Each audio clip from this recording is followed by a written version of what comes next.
This is Boadu TV. Truth and integrity.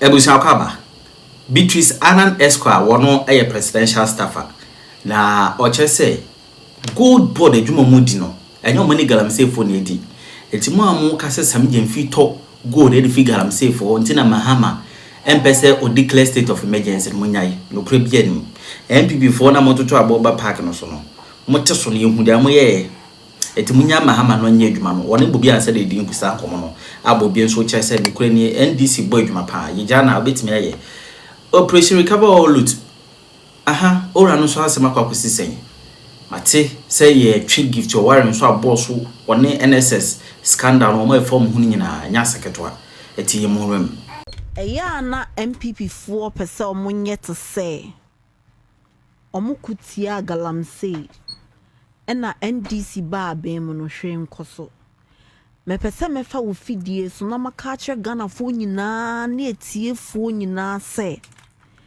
from 2023 ebepem 7 January 2025 ansa na NPP efi abem no na there was no fight against galamsey na NPP 4 nya hwe fa galamsey no ma say asem we amaka no NPP penyin bia be challenge me non kan kire me nyama no mo year from 2023 to 2025 ansa no mu fi abem inti edru baby no Bobie na galamsey na ye free for all and no NPP ni nkwa de a na wo Sophie na wo san excavator de a usimi ko tu galamsey atiesim adenti omo say ye call 2020 election NPP for lose mining communities baby na kanya no kre na saa no mo se enti ade a be man ko be lose 2024 de omo nye enti galamsey no saa galamsey fight ni nyina omu jai eno nti ena yensuo ne ye kwaye mu esei pa na Bobie me de makoye mranim ni de sa wo kasa na ni sa wo nka ne trasa na edru baby no na kwaye mu no only big companies to say new Montreal no mines ne nyama no ene identity because omo ye underground mining.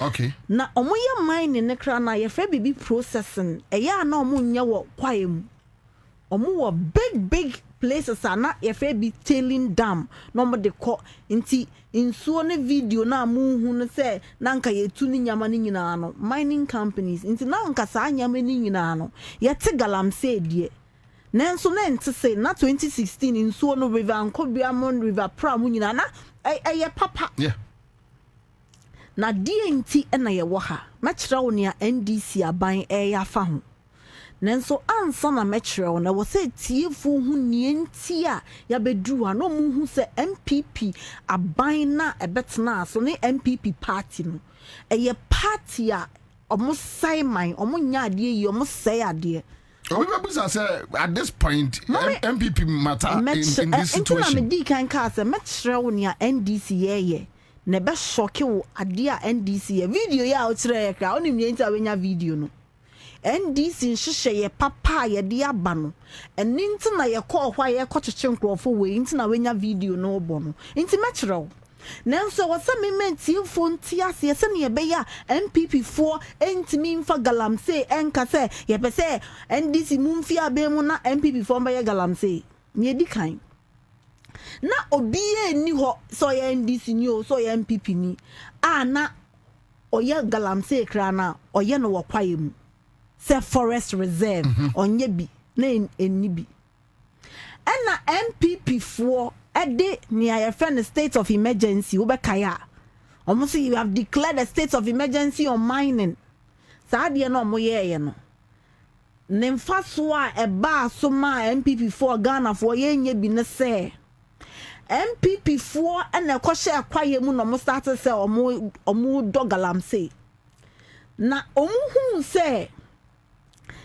mrebi eni ho a emma ho kwan se mining companies te sa akonta mining mu na nasefo obekwa akọ ye galamsey wo kwaye mu no ni nyomo ye e no mo de airline bia ye fe ne airline 2462 e de bae na sa airline ye fe bibi regulation 3 sa regulation 3 no ema omampanyi to mean say ohwe se oman ni nyina bedi yie a ni abronika no in the national interest na dia ma license na nkofo nko kwaye mu na saa de no kra onim bronin say ye de caveat se omampanyi menye nanso se obeya ma nenye bibi e beboa Ghana fo nyina te se bia new month aka se ye pese yenye mining na sika sei ne beba na nado se on ti bi da eno de mining license ne permit man ne party for akonta mining edu baby sampan mu nyina apply so mo per mining leases adenti mrama manana do to mean say oma NPP for no mo nkoye galamsey e wo kwaye mu enunti na ade we sha ase afi na ye nsuo ni nyina no untimi nya hwe nto mo se nsuo ene aban ya omo ye Ghana bone we no say ye kan galamsey nsema e bo so mo nka o manuntum na NDC for ye ntimi ntre nia ye enti enunti na ye wa ha enti NDC ba ye na nye se omo ye bibi na NDC ye nso ya beto aso nye nokre afei na NDC ba ya na ye ba be hye ekon nase enti the fight against galamsey started freshly after 7 December. Na sa but yes, so we are complaining. Everybody's complaining. Bobie ye agro ba wo fie. Okay. Tobo. Mate. Na emra ye ba ye no 44 out of 288 forests. Na nkrofo ye galamsey basabasa. 9 NPP for say a red zone untimi nkoho. Forestry Commission form to min koho. Police into min koho. Obien to min koho. Say galamsey for na wo ho e no mukite tuo into usuro say okwa ye bekum. Into mo declare no red zone. I see. And then me na wo kasa no. President Mahama and the Ministry of Lands and Natural Resource who modern bontino. Sa 9 forests na ya jefi galamsey for. All the 9 forests have been repossessed. Way a banya or ye bibi. Inti so bitch na baby no catch us a buying when ye shame fa galamsey hua obwa. Hunu se pesa and then be before in your moka. Say I say chrono, na ya say so ne krana, mona maba power into money. Inti ye fix it. Inti baby amoka say 9 forest zone.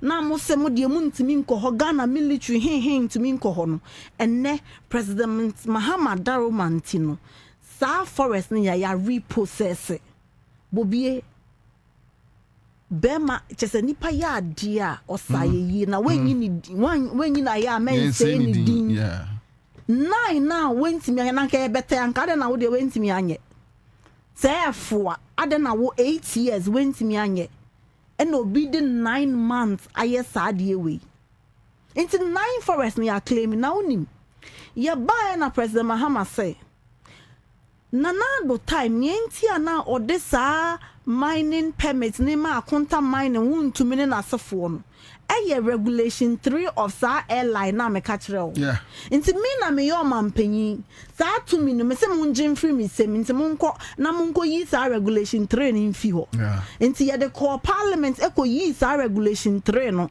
e ma airline ne be ye airline 2501 ye wie na CSOs force NDC musimu be yi airline if you nti mamunko yi enope because ye hwe the we nanado e de sa airline say yensuo ne ye kwaye ne bibia na ye mpesa ye betekra President Mahama say you mate parliament beba October we ya oba ye be repeal sa airline na nye enope so Ocean Minings and Minerals and Minings Act yamra batan a ma company who kwan say omo nkoje licenses no yes ye be sesa ni nyina na ya hyemu kina se na be ya enkoye airline ne pe Intena me no kasa no ni abroni friend stakeholder consultation ye bisa nkrofo de na mususu say yenya ne say no and no cost so ne be ya there will be a comprehensive amendment of the Minerals and Mining Act and all its attendants legislation just amra e fa mining hu nyina no ya ye bi ahwe. The Mining Act was amended in 2015, amended again in 2019. And I said, "It means solve a problem that we are a pet into your best son." Near Tosumino, and your forest and a pet and I are claiming, and them rana ye baby shisha who know. Yeah. Yeah, Febby being so reclamation of land, baby, aseno, ye dria and near tree planting. Yeah. Now, when and yan this seeds no go from there, say, and ye. Ya to seedlings be ye ne wo hunting kwofo enya homfaso ya pon enya no bini. So we must make sure that the lands are reclaimed. Na Bobie maka na sa na mamenka se onim se me yenkrani. Yeah. Baby am feedback na apple. If baby a clock. Obi bu sam sisi ase oye ga na se gadangbe na se asante. Ina so oye bi. Me ga o fancy phone na obetimi dia ka. Obviously they was katwi no. Ano ohye. Ai twi no me yiri me ho na me o mi simanya na meka. So me do what dia o dis mu dwane. Na maka ne sa no. Me ukwa nwa. Baby amefi. Mebunu bebre no. A fashion no mo pe. Yes. Inti se obisa na se dia na menya mawa. O se tonet mame. Uwas kaka dia to kenu mame. Esan se eno na o nyine ya detete no. De be ya adwuma. Inti se meka se oro no omba Jubilee House ka mahano. Inti mining community nenso. Ye hu se emebunu no esan so munyini wo mining community no. Mining na no pese o ye because omo ye adwuma wo Newmont ne asan to gold nature no mines ya omo ko adwuma na pa omo into omo so pese omo nya bi na no na me di kan ka se NPP for no me say omo say mine omo ye mambo for se sa na mo kan and omo say sa dia ye be ye community mining se ye be ya community for me say community ba akokre ni ho a omo mining no mo fi community no. Really? Me kametro. In fact, NDC ba bemono. Na krata ba kokre ni ho. Your friend the policy guideline cry better say community mining we ye pese yenye ni say. As obi na die no dwen ho no ka say chale ade we di ye beto ba ye ne say beboain. I see. And no more so sancro for free kind ne kumas ne yakeka ho and no se monko community na monko mine adensi and Muhammad to any blueprint bia wo the blueprint ka de wa kan bro focus here yellow print kra that's a white print kra ya mbeto sudi agrubi na no mudi adensi se omo betna radio so a some benya say oh yeah community mining say enanti na mining communities no to aba enti for me na ho kra de so nim say for me na MPP for strong yes ya bisa MPP for say aden no mentimi anhye community mining ase wo for me na e ho ne de na mebunu no so mo mpene say mo di obi foforo be fi baby aba no mo be ye mining na yen yeti ekuro galamsey no wo ye ne sa na ensa because onu so bi bofu no akope baby no wa start Sanya mani nyina na say nsuo nti NDC say yesui hu say sa campaign policy na ode won sabeto hakakra na wa eno no enchechere man nti eno na ye de responsible cooperative mining na eba no na onim ne ye catch no e was nkropo 15 a free community no and na etumi register cooperative no and sana ya mom license ya mining ntenye me a just manual with me fi mining community a me se me de me NDC ni na makoje license na mebunu no wo ho no omunya bi tebi nti 15 people and on so kra no enye 15 boys so e was say un select na mo be register ne ma na ye fene so onim say Anglo Gold mo ne Newmont mo ya kese no omo concessions ni bebre yes but ebi wo ho a gold no wo ho de e dosun nanso eno so to say the we omo pe no because we share sika ne machines omo de ya this a dozen ansa na omo beye aban ne omo akasa na new month ne Anglo Gold mo apene say baby ayen wa concession na goals no wo hon so no so se ne ye pen scale omo pen mom fa community for nemra na omo be mine na wo ho no sa no so that they can monitor them. Aban ni be ko ho. Okay. New month ni be ko ho. Okay. Chira no ni be ko ho. Okay. Obi a o ma sa no obi a nko nsuo na no. Enko say yesu enko kwae mu. Okay. Sa sika no nso be ba na nye nipa ba ko na ebedi te say NPP fo a ye wo party chairman wontumi na che se wa fa gold me hu gold ye wontumi na kita first na me ka say gold na ye square.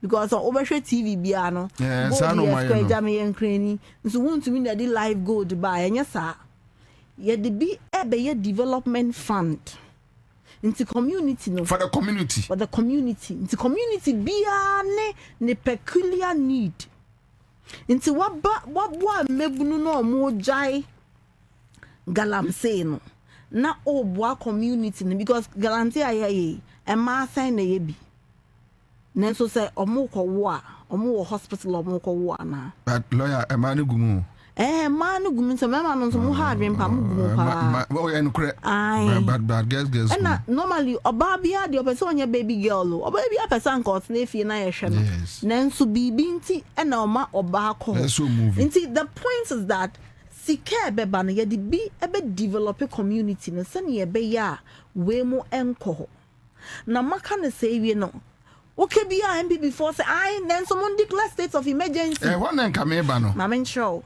Obe kaya 2017 MP before declare state of emergency e wo ha.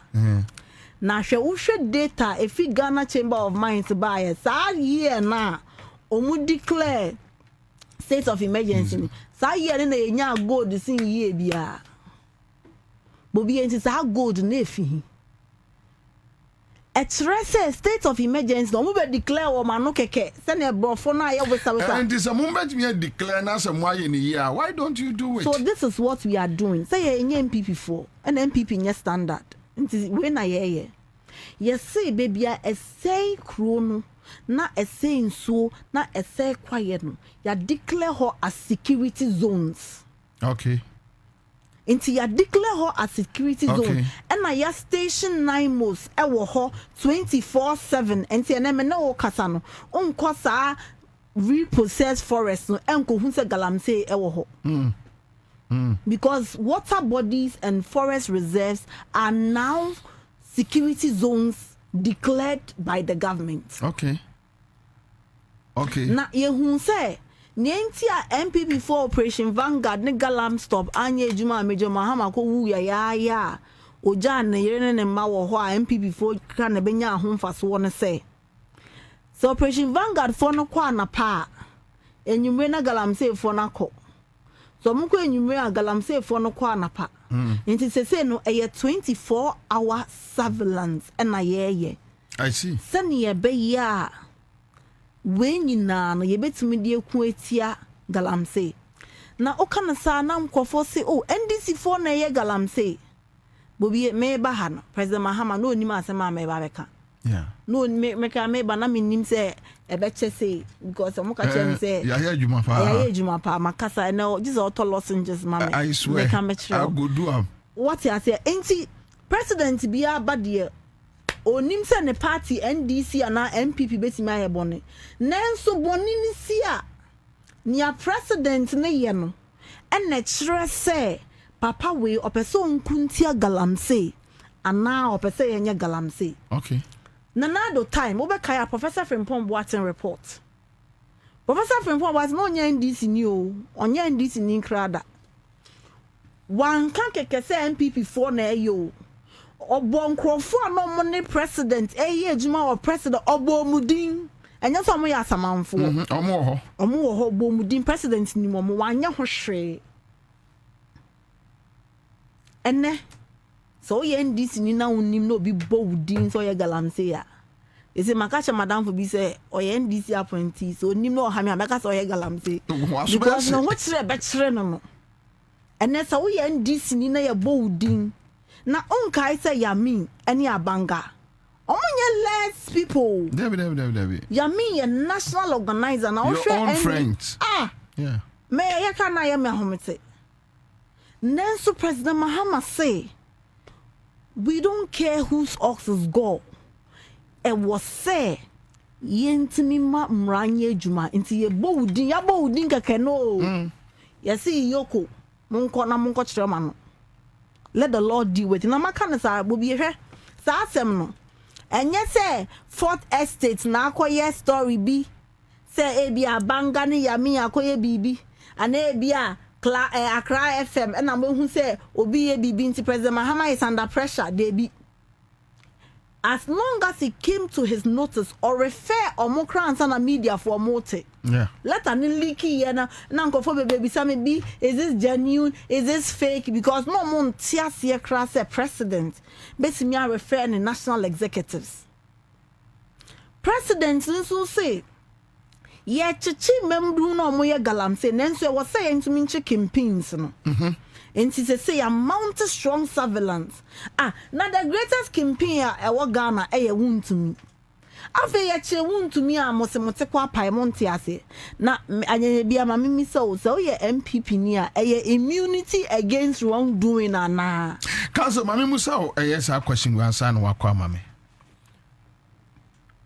Is NDC government prepared to win this fight? The NDC government is prepared, committed, and will win the fight against galamsey. Okay?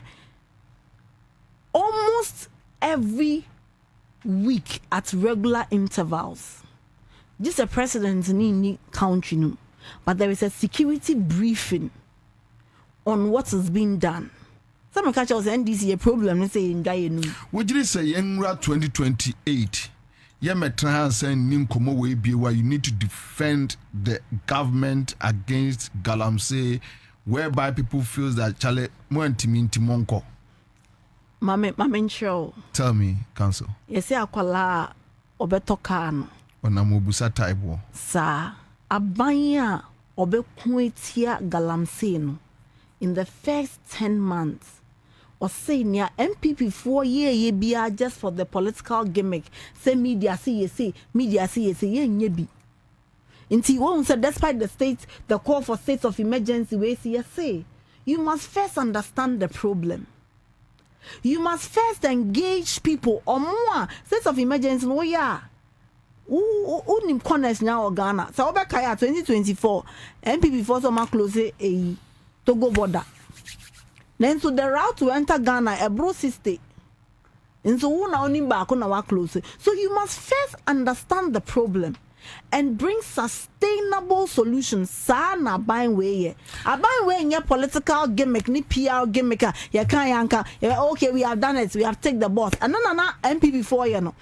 Media can say declare state of emergency, almost declare. Media can say there was no consultation, no planning, nothing. Council, message show and you. Ayana, Madie, say, Nema Casana Shen and Nia or buy a can of crown. Messe Messaba. Lawyer Beatrice, who bet me up Baha 2028 to come and tell us the success story of fighting galamsey. 2028. Just say producers. No, yeah, because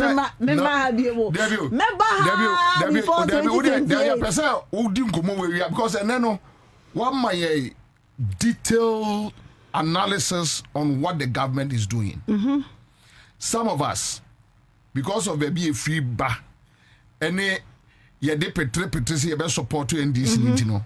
Se bibia si aye na omudi ka hwe anum face ya nka njere mo heat no aha enti ya na ye bompa ye esre nyame se mu bewini e ma ye ahoto ti na me busa se na Bobie so nim se me ye communicator me wi asma me ba nyame sika me nyaaye ye kasa se me ye lawyer me kasa enti me kasa ene ma me sika edi enti me nkasa ntwantro.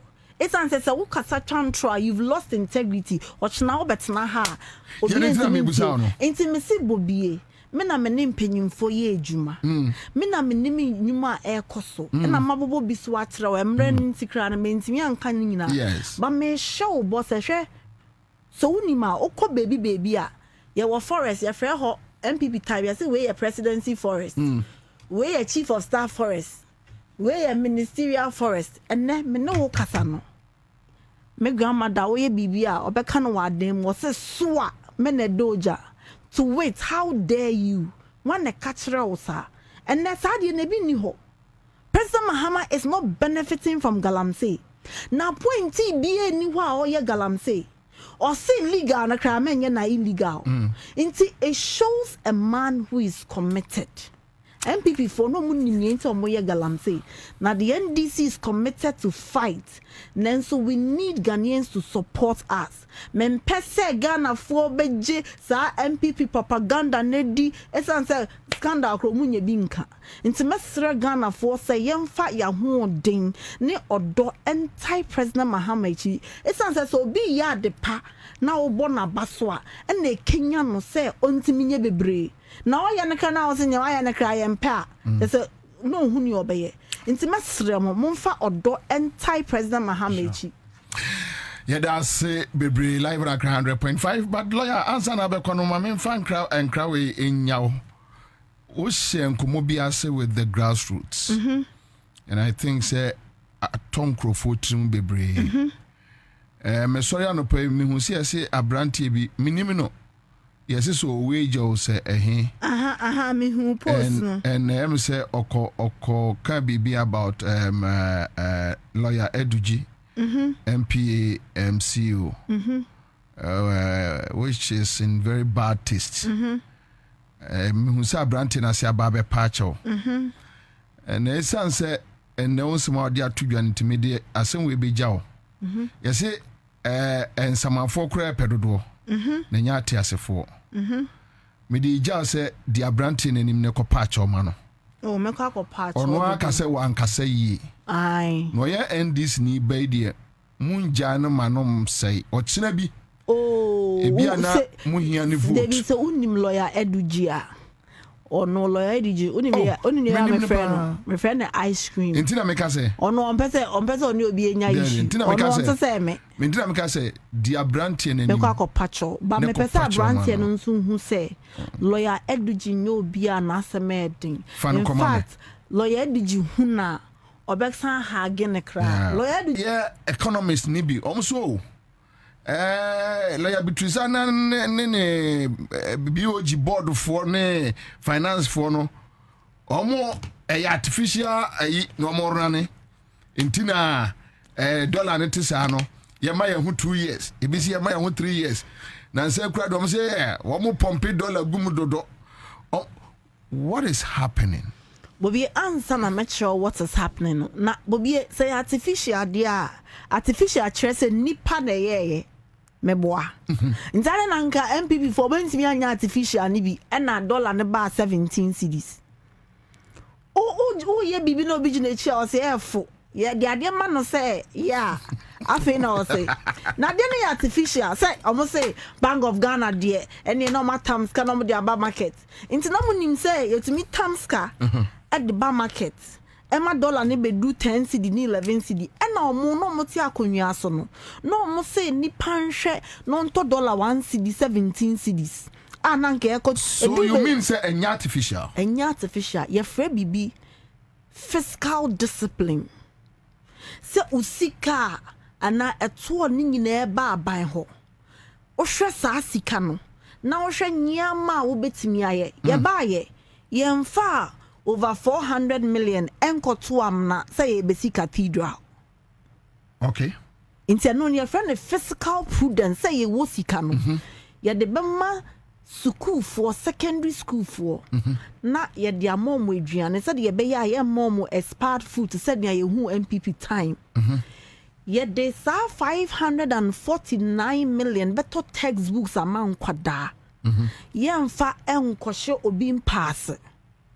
Enti MPP for sasika na no mo de tu amena ene nya corruption the auditor general report bad this otiko krapai na NDC abanya ba President Mahama say ye de tu min hye won sai ye de siesie o man ye mfa nye ne akoma be na Bobie mete on be be am pese me nko minya vacation bia na misika za no enye ntia enso na wo de wonsa I mean abo aban sika timamofo sika mu na wo so de sika cathedral sa nyaman ye jai edu baby ma menka show asem we na mempese menka emra ye ba ya obeka ya president Mahama ka say ye betua contractors then ye be ya big push no akwan ne suku akese ne ya resabia akese ye be sha ase no ye ka say ye betua contractors na Bobie ye audit no me say finance for ankasa be ba be ka omunwie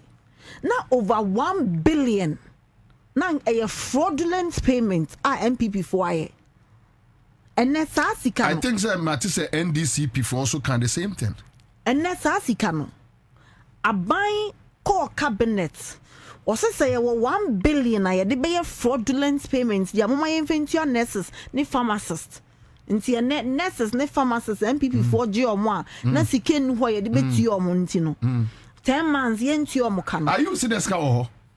Why are you bay? Doctor, are you? And are you the card and then me who na me say no me who na anya are you the work as galamseyers munjai and then yes are you no. But I mean munjai can I enjoy it? Omo clearance and all that. So which means politics yenya ebu enya you nkwa na politics. Adenti na nurses ne buy no.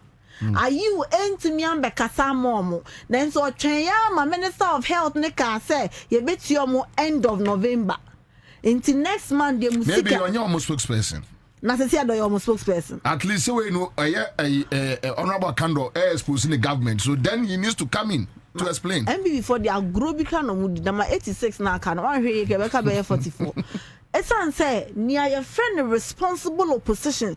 Na so opposition yen so yatna hoda. Yes. But your opposition na unim uwadaje. Now the year research and your offer budget here and you na working kind and now you say nti just say oh ba also ka your ranking. Oh ba as ranking na. Nyama ode ba be gu ho no obehu na aban no ho akere no. MPP for say ye ne omo na ye politics wo kroma no mu ntumi hume.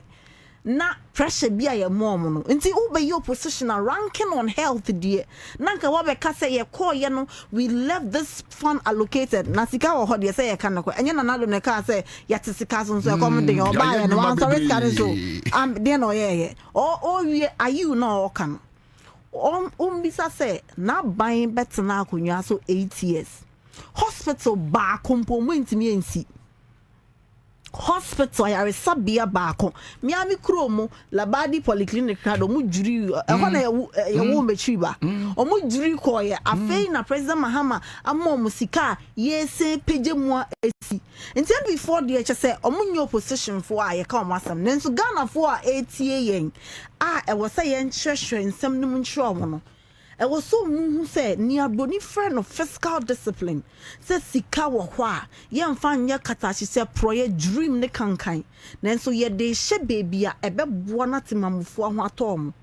Na dollar na ba for na so nim coffee broke man. But we do baby ko to coffee broke man cry say 70 do be say dollar kosro. Yeah. Adentia. It sounds a dollar na ye de top petrol. It is a dollar kosro a lorry fence so kosro.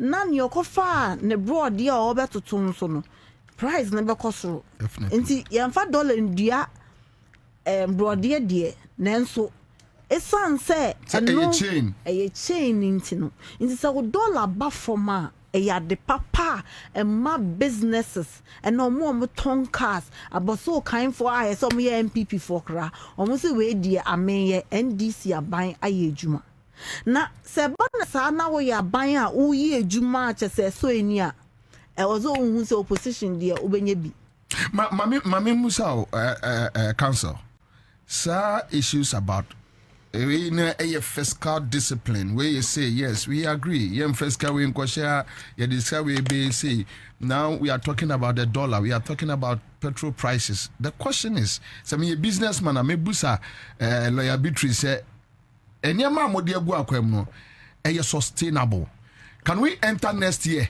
and as you do Christmas oh bronya ne ba na dollar no style be mubenya excuse and I say mubenya sustain ye e de ya call like Charlie ye de moko we drive him, yeah, the more no fears. Asema medical can say President Mahama second coming way dear. Your friend in legacy term. Na legacy term na si ane say member yen ni menimu haya na ochna sorry asasa. Inti nyama ni nhihye ya ye na eye sustainable. Umza President Mahama oyobia just say JJ Kra say okano credo into onye African president. So obekaya president catch and say emra dollar ne credo 10 na e ko 9. In fact I say ba 8 imposa mekaya. No ama 8 na ye na ye pese emra 8 na ye discuss e will be odi say na pese anke emra 8.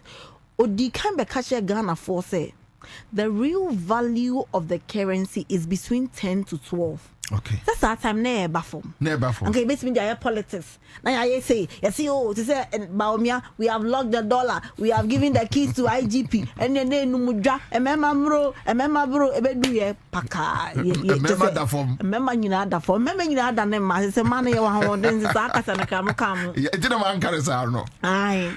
Inti, you didn't see that. Leader or cannot cry. Or say dollar no ye nimsa na ho den e between 10 to 12. Inti ye nhye ye nyina no. Say ye sorry ochna manen ko 17 cedis. E manen ba 15 cedis inti no. We are putting in place measures. Inti do baby care ko 12 cedi 40 pesos. And then aba 11 cedi 80 pesos. Ochna e betimi akọ 11 cedi 50 pesos. Nia broni kanene say ye free be relative stability. Ghana ye need fixed income rate. Fixed income fixed exchange rates na say usika no beka say oko baby $1 is to 10 cedis. Oko soro ba $1. Ye no near ema dollar necessary a demand of the forces of demand and supply. Nkrofo send here dollar e de kwakoto ade e wo amanone. E na nyama ye wa hanon so ne dodo sen na ye de kwa ye ton a ye tumi nya dollar de ba. Inti sa forces no na ebe depend. So with this analysis, maybe on social media and even metie kra no me hwe comments yeah obi ebi so ye nya dollar ne bi nto aba 11 something and so what ye nya dollar mfa ntu enkoto niema ye nya dollar from the banks. So these are some of the complaints you hear from the business community. Unim, tell me. And then my banker bikra frame and I may go through process or see here me life picture ni Ghana can or see Bank of Ghana regulation be bring am see we dey me or Bank of Ghana so asem ho ya akyere me adenti ye audit no ye hu say nipa bonifuo bi ema ye dollar nsem entimi ngina onim ne omoye omoji invoice no so wato ade wo bi ho wo China $1 million into here Bank of Ghana say yen sending $1 million and come China company no. Bobie scan ko invoice no from me say scan ko drew her on tonhwe ade oto nyina ye be $50,000 na scan akwa abruchi. Oh me na me kamechro so wunima obeka say John Mahama nyama ode ba no wehu this oye kromfo pa na obeka say John Mahama nya nipa papa na nhyehyɛ ya de aba san ye be ye be Chinese company timi ko na we China nko ebi wo ha wo Brazil ebi wo ha foreign company no na kunaive o se mama invoice $1 million no abeye order wo ha no abeye na de $1 million ko but meanwhile no 50,000 nya wo de bebe nyina 50,000 dia ka no ode de eno na ye bisa no nti afi no Bank of Ghana say nyama mienu se ode bibi bana wo tre se o to ade a e wo se wontumi mfa krata embetre krata ben krata supporting documents beyond the invoice, something to show or terms of contract, something to show obi otumi tre bibia no nya dollar no ko omo se omunya dollar no e yo mo a je se o the instruction ko me pebe bisa me question me say me amisika na businessman bia on a bank ye juma no utimi nya bi minim bank obeka say there is shortage of dollar in the system and then me no kasa no obi wo ha o se me ye juma na dollar ba ye tua ne invoice bobi dollar ne ba ya o se o yi ne dollar cash na we hu businessman na utimi na dollar no Ghana ye di dollar enye cedi na edi sa nyama we na masses li adapa mo na asefo to minya dollar physical cash e de ko show mo pass na ja omo ejuma no wanye ena omunya omusika nti dollar no 17 cedi ka no so sa onhwe na timamufo ho kire omo ye se nkrofo miensa na 10 be benefit na kro ni nyina Ghana nyina ho be kire ne de na sa nkofo no mo complain na Ghana ni timamufo ho ntom nti inhyehyeye papa President Mahamadi ba. But is it true say obi timi decide say o yi dollar no e de free Ghana say be ya mo ho be kire mo? Oh, a bit and American a bit are fake invoices no. Nti invoice no the abano say company 10 years say and 10 million 100 years sir. Nti a bit to me nti we are putting in place measures obia ye nyina ye ko school abrochire ye tua fees ye just say obi enu ho beka say o per dollar onya and them no kasa na fe be the reserve Bank of Ghana reserve e wo ho no say ye pese nyama ye kra nyina ba na ye pese ye kra nyina ye betimi akra sa 4 months and half NPP time na 2 weeks untumi nkra nyama beyond 2 weeks omo reserve no say yes ye de sika kra nyama ye ntumi nkra beyond 2 weeks yeah be so yen say but we betu di akoboso me 9 ne fa e bi currency da normally no international standard say 3 months and Ghana was 4 months and half. Are you sure? Oh Bobie me nya sure say any politics now. Oh Bobie only NPP ni bia friend no bra no be ya no. No, say be o munu ni so they NDC no ni ye problem back. Ye nim slogan. Okay. Into way NPP for na ade we make Canada dead way no mo aya. And come no operation stabilize the city. In then you'll be sorry operation stabilize the city operation where your import color President Mahama say and then and na America Ghana ha okonofa about 113 communities on omenya kanea 8 years no muda soon and they are connected to the national grid na ya sa tra. It's answer President Mahama say se nipa ni kanea mane kanea you was said so provided no was said so provided enye bibia NPP and come because operation light your region enye obi operation light ai into that's not TV so or say yeah your operation light your region. President Mahama say Ghana e hawa e daye so important bebre no mu ni akwan papa chese suku nyama ye pese ye nyana ye adesua nko yenim nhyehyeye ye de beba na abatan ho beto mo ema mema benye bi church drive onim say o show we mo mutie pa ye church drivers thank you utna church mo a ene by force obeti Accra FM na church drivers benye bi taxi drivers obia ho beto no eno na wo hwe on hwe slogan because onim NPP for the years slogans ano afi wo kofoma na accommodate nkrofo free SHS na ye ka se nkwada na mo ho kyerɛ mo nkwala na da fam aduane ni ho bibia se omo se NDC for the mo betwa free SHS mo ene edu baby ka ye review means cancel omo so mo no makoye o ne Harvard ne hehe so review obrofo mo ye cancel. And then NDC for mum pay a year and then and na nkwada kwa akoto aba no so mututia NPP aban and so na ye was slogan free SHS and then what a class say suku bi wo hwa or say oni aduane what be da enya de be operation enhance free SHS nkwada na ekomodi omo just provide food. NPP 4 years, basic school, textbook, try anya allocation among. Secondary school mpodi ebo edu baby na yakọ print pasco. Na pulmonary asante bedi etu omo no mo pre contract, you be print past questions. Nkwada no chese onye omo kasa basic knowledge ne ebi ni ho. Adenti ye de nkwada daachi ye politics. Na say nya na yeti ekrom. Omo anom wa benya be ministers. Obi nu bedi nkomo street mu on social media. Oh, yes, dollar ni jina ha, we jina ha na oto aduane say. na auto we say no correct mo tesa de we government communication mo tesa niema we. How do you respond to this? Bobie no correct me in some na me can say me my economics pa na emra na me economics or class no so mo chere o say hold everything constant and then you will get this result. And no, Dr. Bobie, I know. I say I'm holding this constant, and I'll get this result. So theoretical economics. Then so what the back you're sitting in one, you can't hold the lives of people constant. And say you're not variable so. And see, if I say a net inflation is single digits 9.4. The World Bank even predicts Bloomberg even further down. Your currency is strong. Nancy, you be say your toy and saying unim. Nanka NDC ama anka yebe tono sinsa.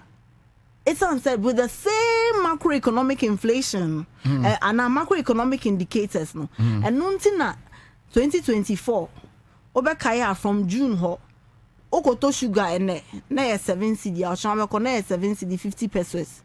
Uti anye ye kana ona maame na owo provision shop no ko a obesan ko kale na cedis adentia because na sa nyama na ye freno macroeconomic indicators na nye stable but ene no sa wo to dok no kra na wo to ne 5 cedis a o hwa nyama e ba na utumi hu say in the next 6 months it will be stable into businesses can plan na yaka ne sa na mpo no yeah boy your modern say sa nyama we nyina no it will reflect in the prices and see ye betina ha no ye ndwa ye num ye mo ye nsomrane and it na hu operation reduce cd operation cd this operation cd this esan se president Muhammad da ne da yosum ne ni da so ne say obema timamfo ho atom church driver betimi aka say me de me NPP ni nso de NDC aban we ba ye de o ma yire om ho ana me de me nya politics nanso say NDC ewo ana NDC ti akonwa ne so a eya me mpotem no mo no mutimi di kane a ne nsuo ni sukuu ni ade papa bi aba inti ye kana sa ne ye nka no ashebe rofo ne keko enye ashebe ne na ya beka in the struggle for Ghana's independence ya kana sa na ye hwe huma na ye ka macroeconomic indicators ne dollar no na ye hwe se yetimamufo no masisem na mamemfa bibi na my example okay onim se NHIS na sikane ba NPP force munim Ghana for ka dem payare dodo nti sika no ye chem na buy afafa menim ne ye omode ye na NHIS no ka ye ntimi ntua nti na we call hospital ye say ye ni eduro ana akotua ope eduro we akotua ana eduro be bi kare ye say pese on be join the line ene tua sanya me we nyina adentia they capped the NHIS and then me no kasa no hospital bi eni ho betimi aka say aban edeneka NPP for ko a car omuja 603 million cedis NDC abetua saska ni. No, but I think last week I heard some hospitals Debi Debi any affair no mode validation alcohol and no come de kwa under NPP no by 2 months na yentua this time a new 1 month hospital being when they submitted your debetia no and there is something wrong with the invoices submitted. Okay, Biana claims no. Biana, there is a technical issue with the claim. Okay. And okay, because doctor, I think I saw. They say there is no arrears. Any arrears issues. Arrears issues. There is 1 month backlog crane. Okay. Abaya or peset mamufo hun tomu any abaya make an wasem. But you saw just ask him. And before omo pay BBDA. Oh yes, of course. And this is for but and yes sir. Sanye beya timamufo hun beto munti inti ye macroeconomic brofo akese no. Na ye bisa so se emmebu no omo benye adwuma ana. Na ye bisa se emma ko dwom no mo ton a ye beto ana. Na ye bisa se se emma ko no mo ko ye by day a na woni sika ka obesi dan ya by day na odi bi crowd enti ya tiase na mama nganjo he me se me President Mahama and the secretary and what the same floor Bobie she knew what asasa from opposition to power se bibia asasa ejuma na ayedin because President Mahama no ko na what dey pressure na double. Me say Saturday, Sunday, ne kra na odwens ode no ho becha Africa na ne energy level no. Nti yesre mo am ben mo kanya ne on kakra na ye na on ne bi. Ene minister na say ya na ode report ba otiase say baby ana kro na kodru na yenyama nyina sei. Baby ana katasi she pro ye dream ni kanka menim say beba galamsey. Ene me ne wo kasa no. NPP ni hwe o mo beka about aban we so obi de nsa bo aban sikemu ewia sika ana ebi ni ho na ifa na scandal na mutimi manage sa de no because ye kai 2017 Sam Reina boss cash for moving pina how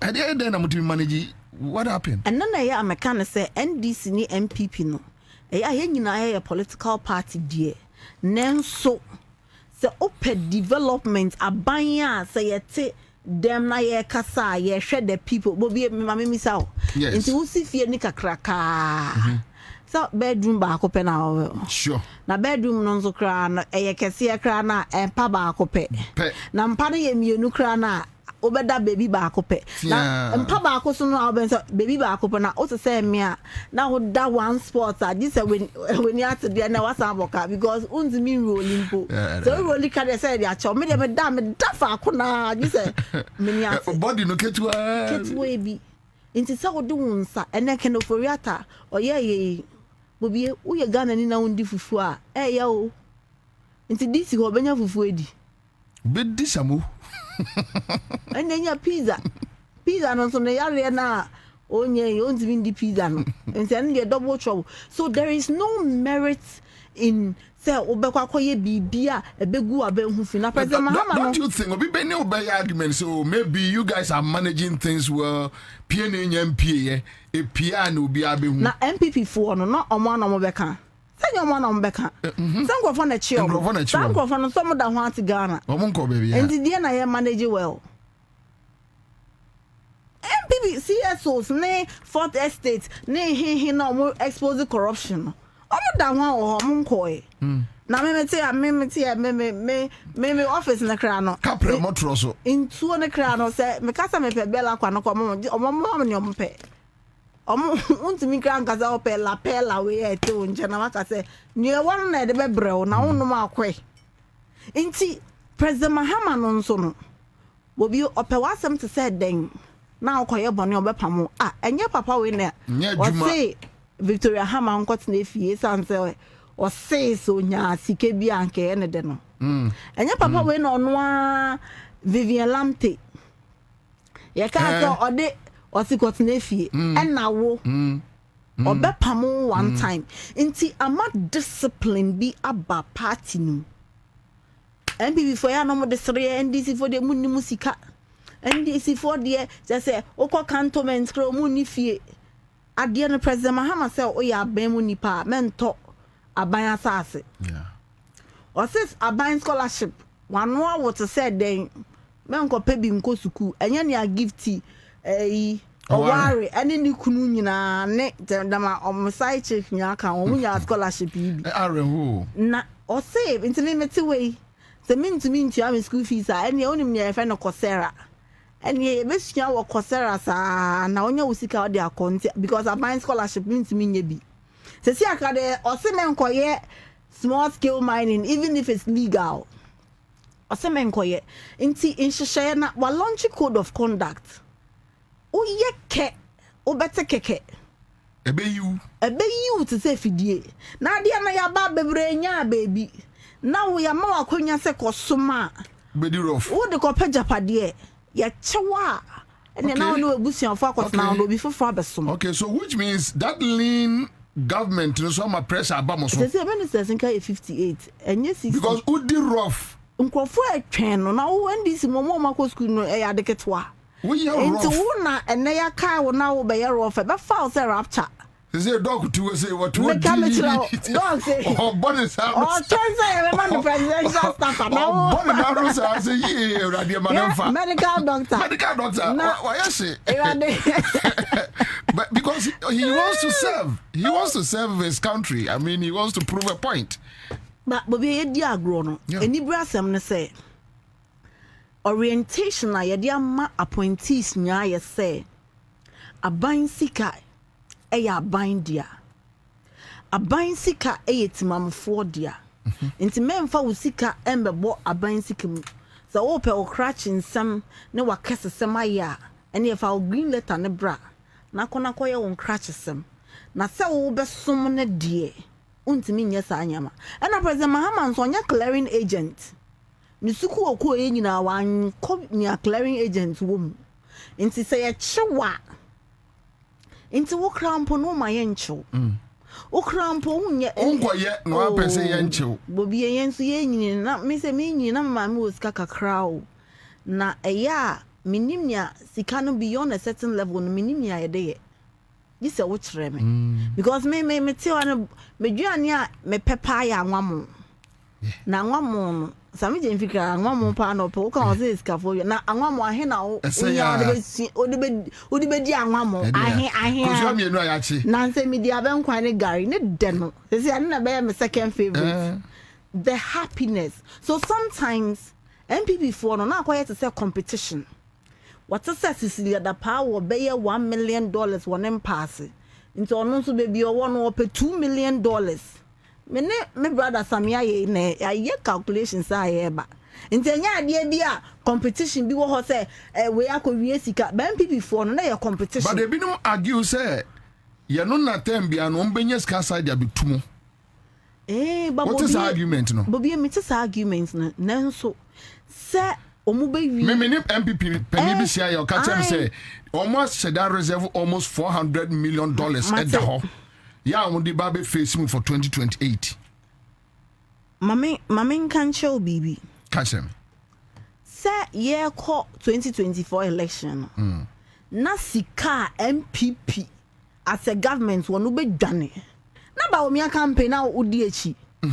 Me say ya ko ya campaign na ya kasa na ya ihwagire Ghana for ya mom hope okoya na ye de money oil ne fertilizer ni sika na ye beche edu baby asen of want chaso poku sika na ye di nti se u bebu man a setimam from omunyimi yo sabi nti se u ri musika na obeche omobedi no ma say to etiawo nti sanka ye sika na ye de win election dia anka 2024 NDC ye win cause edu baby ne kra na sika na e bi mu di tonso kra campaign na ye den nenso Ghana fo hu say NPP for o must say o mine na debt exchange na exchange rate unemployment rate arrogance of power na eye basa o mo jisika ni die nti sa 400 million o ma reserve no Ghana for besa agye di na sika no wan fa kwan papa so enya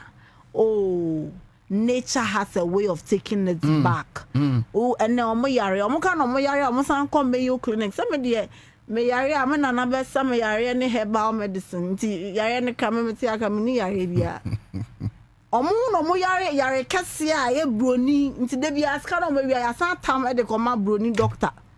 Nature has a way of taking it back. Nti NDC die me share party ni din say kwan ya ye nam so ye nkosa man ye kokata NPP for ye say nti so they are not our standard. Yen ye fe bibi egalitarian principle say ye nyina ye ho betoye say sika na ba ye de be say yare sabia ye de be yi kwan ye de kanea beko miamia so saa na ye te ase say enunti na ye to so aba ma memfa we na ye mon pansa na ya galamsey no so ne de akwakowie so NDC awa ba mu be 9 months or 10, right? Yes. Would you say yamfa say the your health sector, student unions, and I say education front, any other institutions, and ye what say ye? Would you say, or my fair to NDC administration looking at a year 9 months, 10 months per mwedi, and now say, Moji say, where the baby boom, and now so almost said that they don't have any case. Baby, which is which? Baby, answer na me answer on the car. And then me sorry na me tie radio na me hwe TV na me ni age oni nienti. And then journalist bia at the topic ebe to table so a. And one say wa hwe ne a opel. On hwe ne a ye de bekunu. On hwe ne a ebema ne yere anani kunu abohum say adenti na wo kan asem we.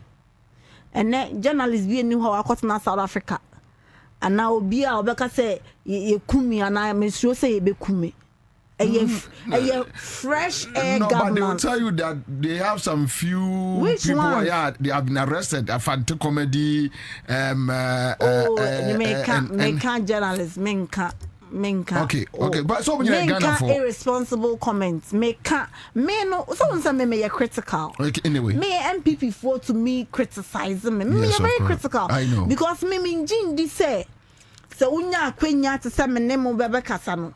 Say me na me kita microphone so obi anya me yes amasa. Yeah. Ko microphone di si obi anim obetimi akasa. Obi a. Wo na wenya akwenya. Nti say wo ye panyin a enkyere say e wo say e bebu panyin there. But enkyere say please panyin ya de bone na affect wa e was so nka. Nti me ye wo position na me ye very critical. I understand. Nti me no menka say ene ya ba na obi ye critical. But menka omo ye irresponsible comments me ku we eno kra de legal matters enye journalism na enye no mo kra na ye ka. Nti sa fancy comedy those one na say NPP for one ne kan kwasa san wo kro mu asabi si abronye enyo no nam ho.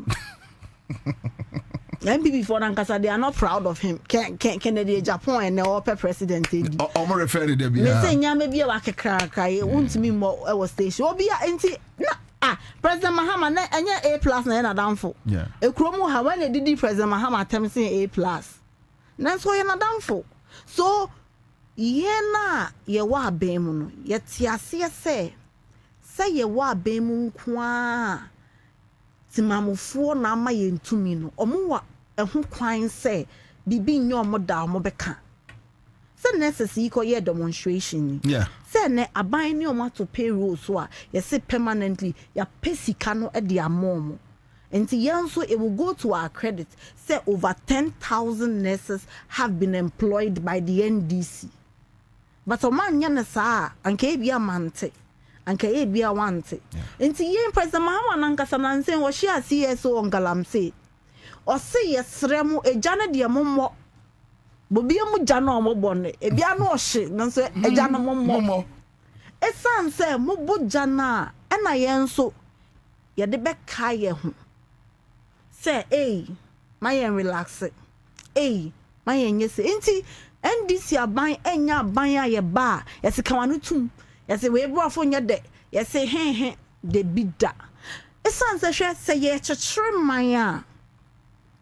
nia doctor beka no minye medical doctor ntini mi hu me de ne be security ne mandamos ne keka ho because eno na ye tete me se me ye lawyer enti se ye tie doctor de na ye tie lawyer de na ye tie mason ni de na ye tie driver me na me can building Ghana to President Mahama ye na ukoduru kro ni bi na ye hia ukoduru kro ni bi na wotene omo ka wotumi hu se we no bofo no ntem so wadwense wa we ye lawyer enti ye tie obia de broni kan say no one person is a repository of knowledge enti ye tie obia de na ye de achechire o man na ye enti ye ente say NPP for na nado na oka na asem wose nte kwa pai oka na asem wose na na yen kama asem oka na asem NPP for se na den de bi President Mahama de ono ase onne mu na echechire man onne Ghana fo na ebu man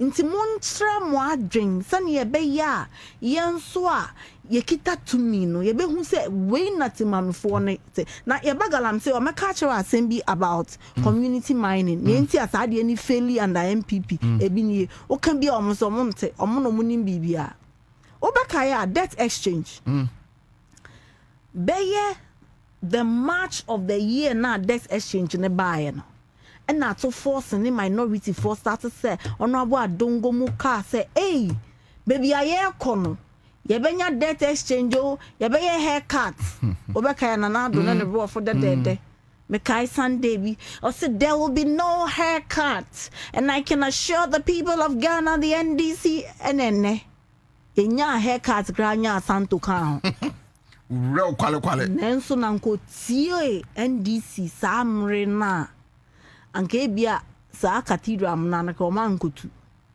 ebia sika omo say e wonya mebi ho mo anye na pension funds and come home. So which means Oma demonstration and agitations, I mean they are right. Oh, they are wrong, saying they are right. Now onkai Nancy okateche free funding in groups or more demonstration. Na ayesana police na ko file ex parte application. Na ye say me mo nko. Obaka attorney general ho no say where from this law. They said NPP 4 years 8 years in some monko. A one a mom demonstration come mom when do 22. Mekan pa no mun do 22. Then so I had demonstration a buying engu. We are moving on. You're more right. And see a buying be say and there was say a man and snack kunyaso. Send a bay away to Mumini now person no madam for 22 year demonstration waiting me be. It is your right. Semoya nurses, na mo pesa mo demonstration. Anya banya. Na time na NPP 4 na wa bem no.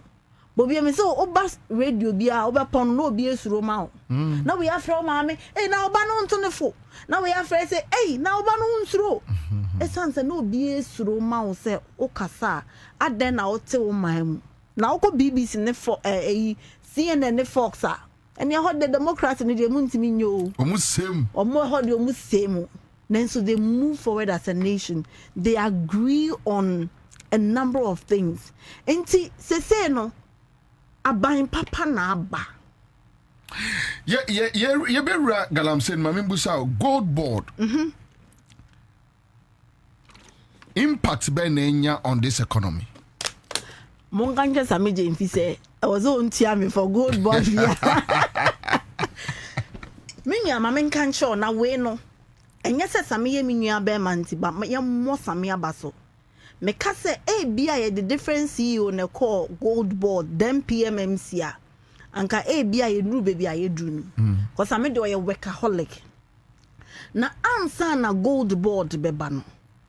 Minya sa obeka ya Lester Matia say na otumi to galamsey gold e wona na do ne allies so say okay gold mafia sa time no se nkrofonya gold a ebi di ko fa Cote d'Ivoire ebi di fa airport nchenchen no mo de ko Dubai na ya koton na Ghana nkasa ye kita mineral resources no ye nya ho mfaso nti emra ye campaign na President Mahama ka say o hwe de wi anka ye koko na koko ansa na NDC be fi akonwe mu in 2016 na nka ye ko almost 1 million tons na koko timi buo ma ye seed no stabilize no e wo say ye ntimi nya ye gold sa enti they said the we ye wo koko board no e na ye de gold board buy na ye de gold board buy na e shemra say gold bia ye betu wo Ghana ye legal say small scale large scale no ma obi enya tumi enton ewo outside the country except gold board uninentia sane be ya sika no bobi sika ne ba enko Sammy bottom enko we bottom ba ebe ba aban ho na be ye ba first ewo Bank of Ghana enti ne sidi na wu se enya honden no gold board edimu just say it plays a major role. I see.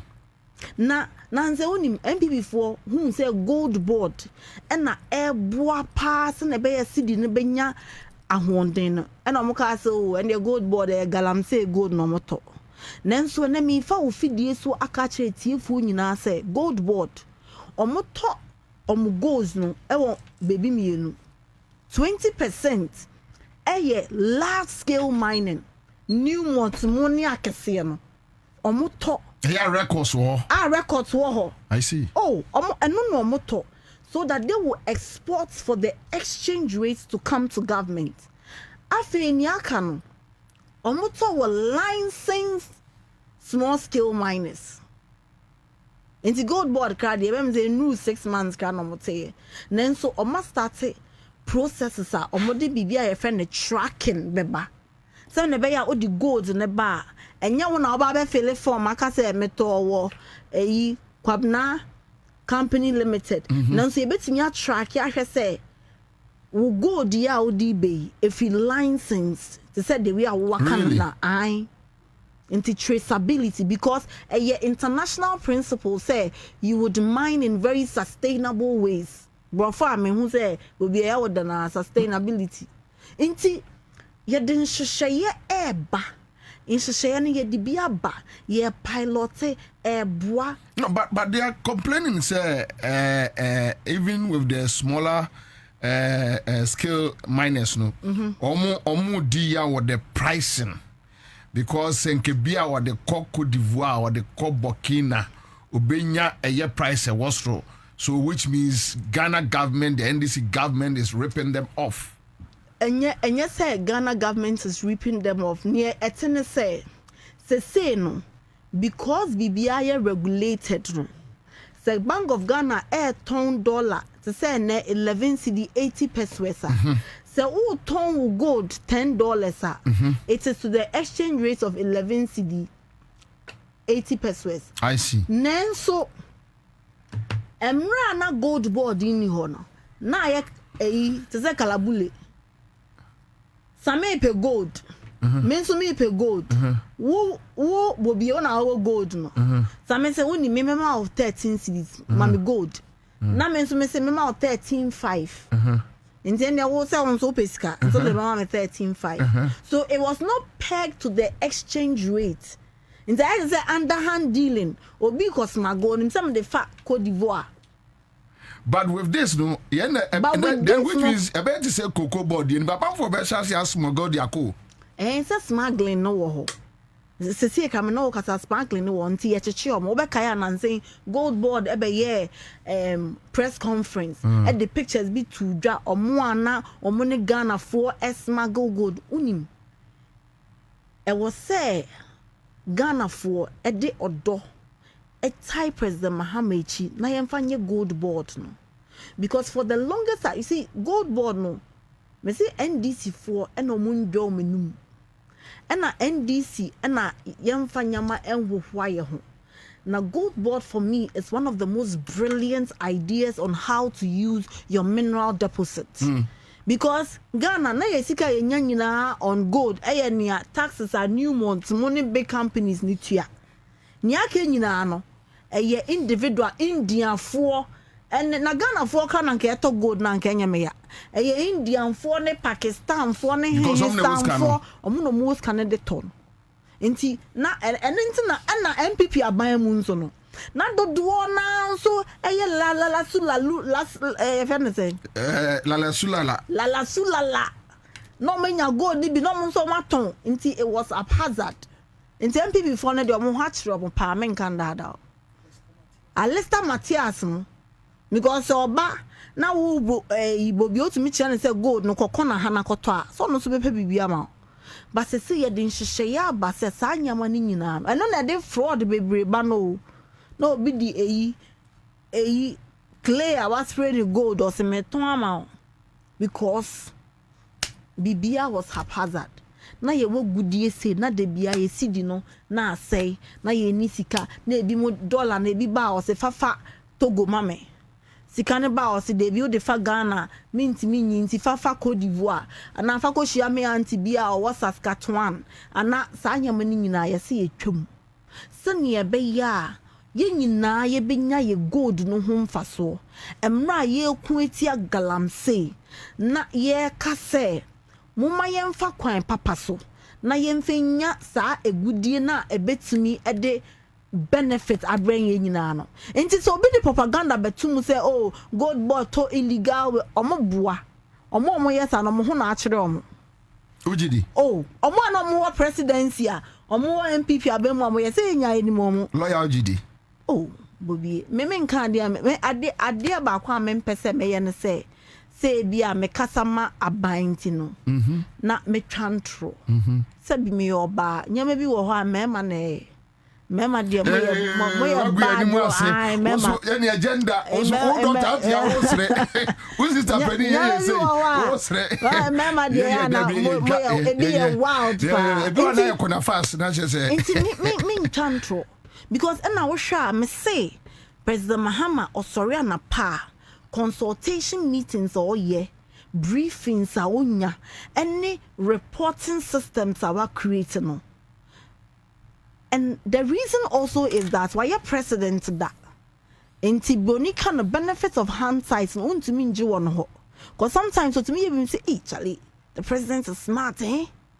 Because why you be that into say experience no and all day but say why your president that e bra na PMMC wo ho and then na waba no say me say some PMMC dia call gold board because me tna enya for NDC mo personal benefit personal benefits na boya Bobie chairman na me nkonya bi because me dia me ho share me ba that is the social media more opponents personal benefits yeah opponents na dia they are Ghanaians. Mr. NPP for the so my confused. They are also Ghanaians. They are also Ghanaians. Kennedy Japan they say NPP for ka no mo kasa.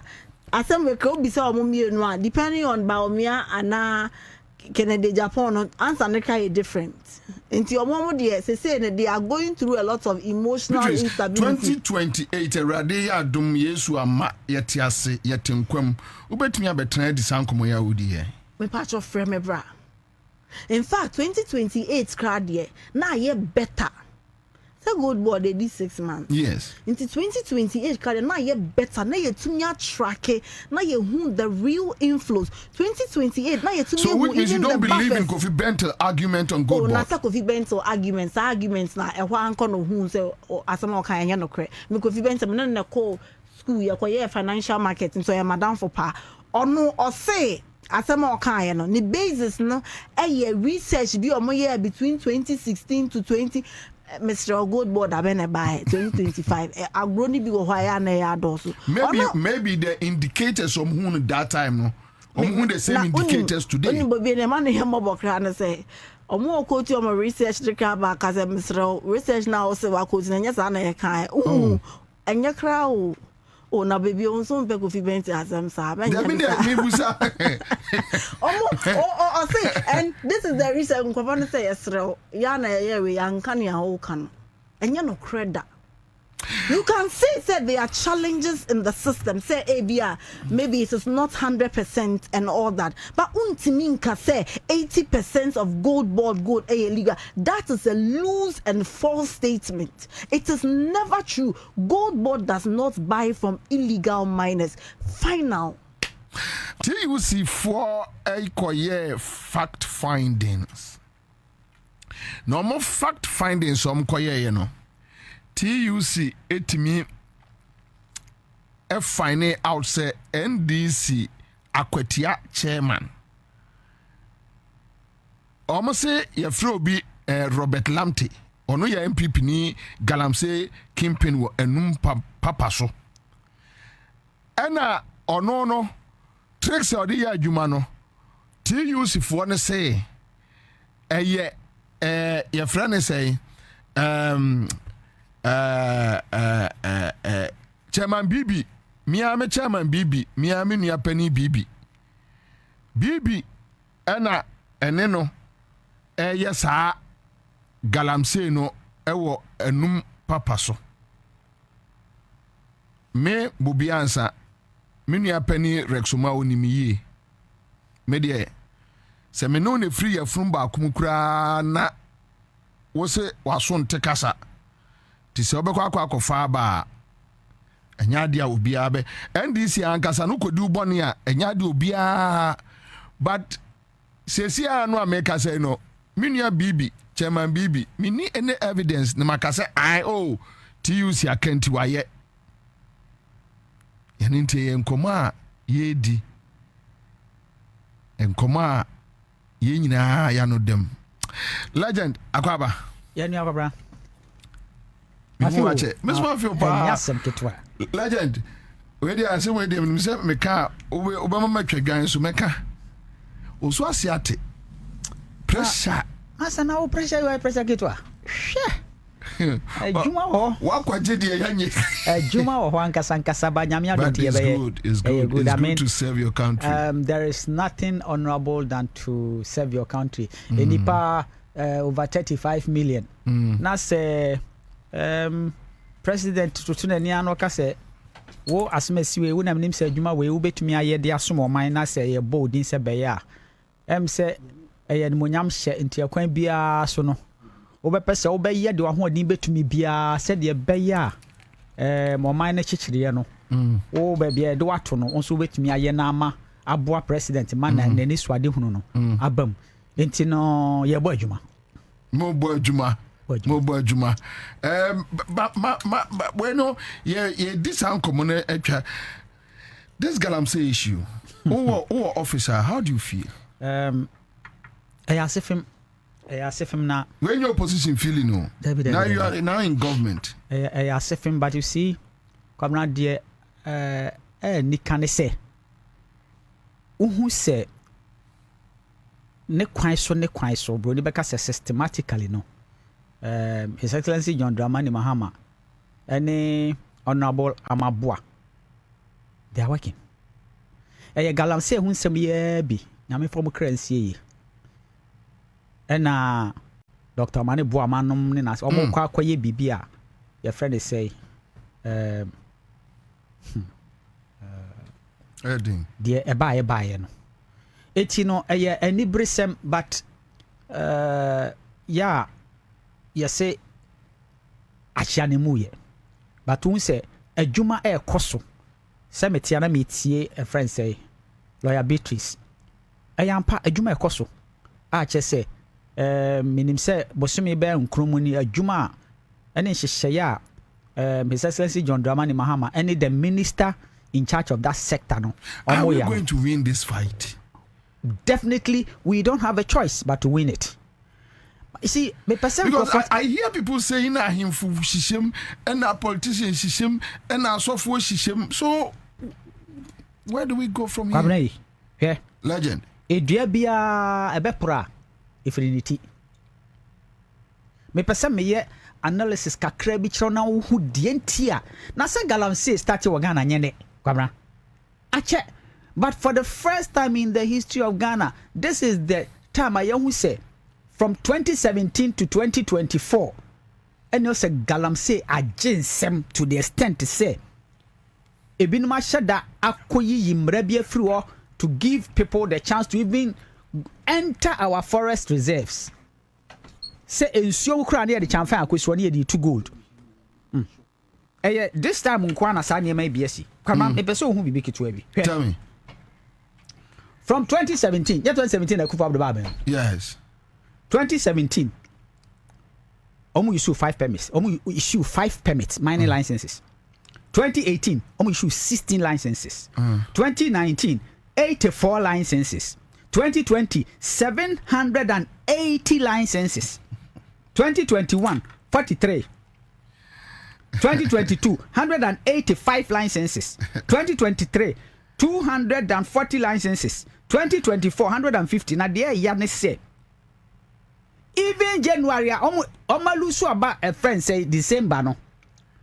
Between 1st and 6th January, still issue licenses. It tells you, say they're not lawyer Beatrice Annan. NPP a mambofo. They do not care about this country. Omo juno omo nko aho. Sis kan be ba big one bottom. That is why Ghana for Emma NDC 57. So we agree. But now, baby, say, how do we fix it? We are fixing it. The thing is, one will say, when say a juma ego su bebre na wo ye juma no now focus ye juma na. Why you careful la? Once a juma no kra na wo ye no umbo hu. Because honestly speaking, the systematic way His Excellency John Dramani Mahama any NDC aban air fighting galamsey no say ye may another 1 year you see a drastic change because the entokwa a multifaceted broni beka say enyina faako enye bibitia say flask isi ha na mikoya besi ha na chese mawie as I say you have to fight it with legislation. You have to fight it with friends enforcement. You have to fight it with so many other things. So what you say, and practically, no, o person who say obi anani abrese or kugalamsia. What is say President Mahama appoint TB even in mining or try na. So what you say, but here is the situation now. The previous abino, most of the people in the government were into mining. But it doesn't take the facts away, sir. Yes, you might find some few NDC grassroots supporters. NDC grassroots supporters are also Ghanaians. Yes, they also. But my point is that Sabeya you bet me a win because me TUC almost fact findings, and now and your monqua Ghana what Canada dada. Agrex, we are getting to a stage whereby if we don't take care, it's only the rich in the between you superpano. The question I'm pressing beside say the TUC and all the people who are now coming out with facts now from 2017 to 2024, where were they? Does it matter? No, it matters because you see, because you're fighting Tino. Oh, but those days, 8 years no, and then your man say apotono. Where were the voices? So the whole situation. So now, which means it's clear that even the various institutions, no, Pesomo and this Momo fight it. I'm not sure they are fact finding. You see, if they had started the fact finding during time, saying no yen mana, maybe we would have gotten something somewhere. But do you think the NPP government was ready to listen to them and fight it? That's the problem. So now NDC government is ready to listen to them. NDC government is opening the door. Say Obia and Kasamin. For the first time, President Mama say, "Mun so janu na sinin put it on our toes." On because Obia who our promises say fighting galamsey will be an overnight work. Who say there very easy, but to build is very very difficult. It takes time, So yes. The NDC government, led by His Excellency John Dramani Mahama, is fighting galamsey. And we cannot sit behind the fence and expect so no kwa any bit me because our mind is say a segu ye nyina pampaso. That is why a very important say obia di nano betum. Say previous abano nana sebe okokasa ye bebo ye mo a. His Excellency John Dramani Mahama say obia mfa ne hunjim. Now you making sure say the very fabric of our lives and you're destroyed. No. We don't have business. There's no moral justification. Say you best say a japadia ye nananu dija ye na dia ye dija ye mani nanano. Because if you destroy water body, you are destroying life. If you destroy our forest reserves, you are actually destroying life. It in a way nya dia sebi you say no even partisan politics. The most important thing is we need to fight it. Don't you think say na aye din ti na ye kasa man nya partisan politics? Deni di obi anim say aye din but ne din aye ne say why do we elect leaders? Sebi kwabra. Say obi te ka mu na ode woko. Ode na monche monkam. Ode sanimati free mo kopem. Say Osisa driver now. The most sensible thing for any driver to do is first halt the car. Obey fakwa bia so a obey jina car no. Na wasesa the direction. So also kwatena car na okotia so a na just ye kowu ano no. From right from beginning of His Excellency John Dramani ba abamu no. The ahoden a odi be halt to the extent of degradation na air cost no. That is what is happening now. And gradually it's stopping. So tiasuna car ni jina. Area ansa na ya direct. Say no. The direction na ye kono ye ko enti ensesa ye nantie. That is why new laws that is why now it's like a friend said and you be our mind be an galamsey. We must draw the distinction. Agreed. Yeah, what small scale miners I no see a juma be no more ye. And you won't from the no so matia gum no more ye. And you won't crofwa or sika titi omo air condition mu. No this scam a small boy. No according to us no ajigo no dia breno. I see. Those are the people we need to target. Now, young boy be on one issue. I am discuss on to go to Mrakwa Galamsey Mra or Kona Muanguso and Kunwa or Bania the Kakrabia Scabia project. Nisana the sad aspect of make call a friend a mining site to be corner. And I'm going to say, yes, if I hey, with him. You know the balance. Chinese for no. Obisu business, say, or Kofa Chinese for a show for no mano. No, Doma Galamsey site. 18 Galamsey for no go to. No munya salary pa. Now they are calling Chinese. I shall no massage is coming from him. That they are more microphone. That's it, friends. When Jessica, and the one who Bruni. That's not quite right. We are just coming from him. Abba. Oh, giddy. Oh, man, Sabri. You see, so it is a vicious cycle, and I, with all seriousness, I believe, say, as our minor. Aye obia responsibility say yankasa mining aye ade bone but esese ye no ne kwan so ejina emra kwan so but service to me ba mu within 8 years now we issue licenses 150,530 how 1,530 licenses to do what? So deliberately no you enabled your party people to destroy our lands and our water bodies am found with Honorable Amabua, what did he say the best shot in our day, man? You see, the best shot of Honorable Amabua, he derives his power and in his strength from the people of Ghana. If the majority of the people of Ghana etanechi, na Ghana mra etanechi, na Ghana bang etanechia, he will succeed because if he succeeds, Ghana has succeeded. There are NPP people who didn't know the cost of damage that NPP are buying air to this country until they left government.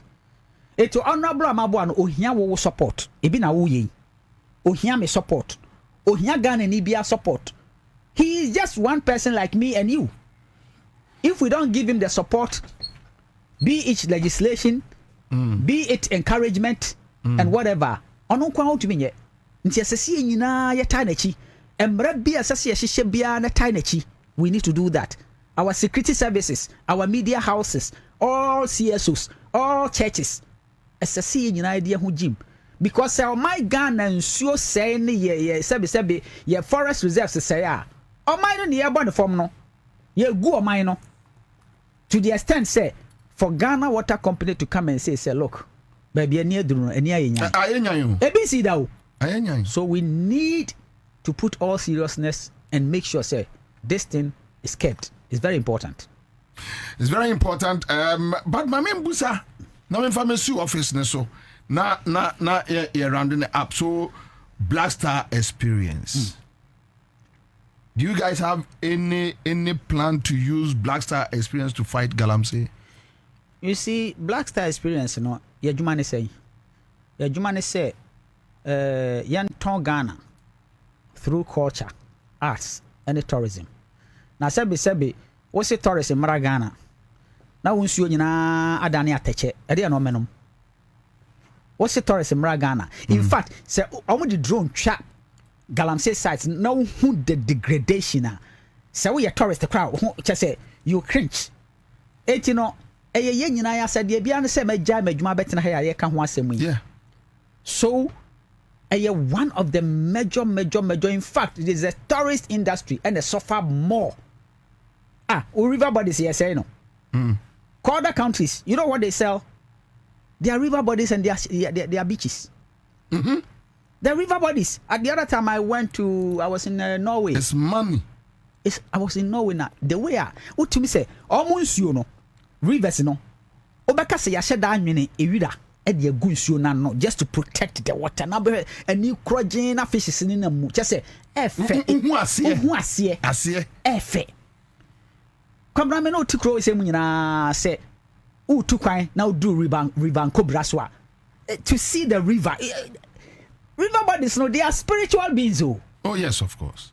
So who are effort? I remember saying, Misha, me papa catch him says, I will drive will be now do bridge so slow down, barbeng, because river no a living being. Na living being no sabi imprediasa. Buchari say first no me na for no me a friend say achim for you so achim kwa onum bremu. Ene kwasa no ene achim kwa onum totoka. Ono dey totoka.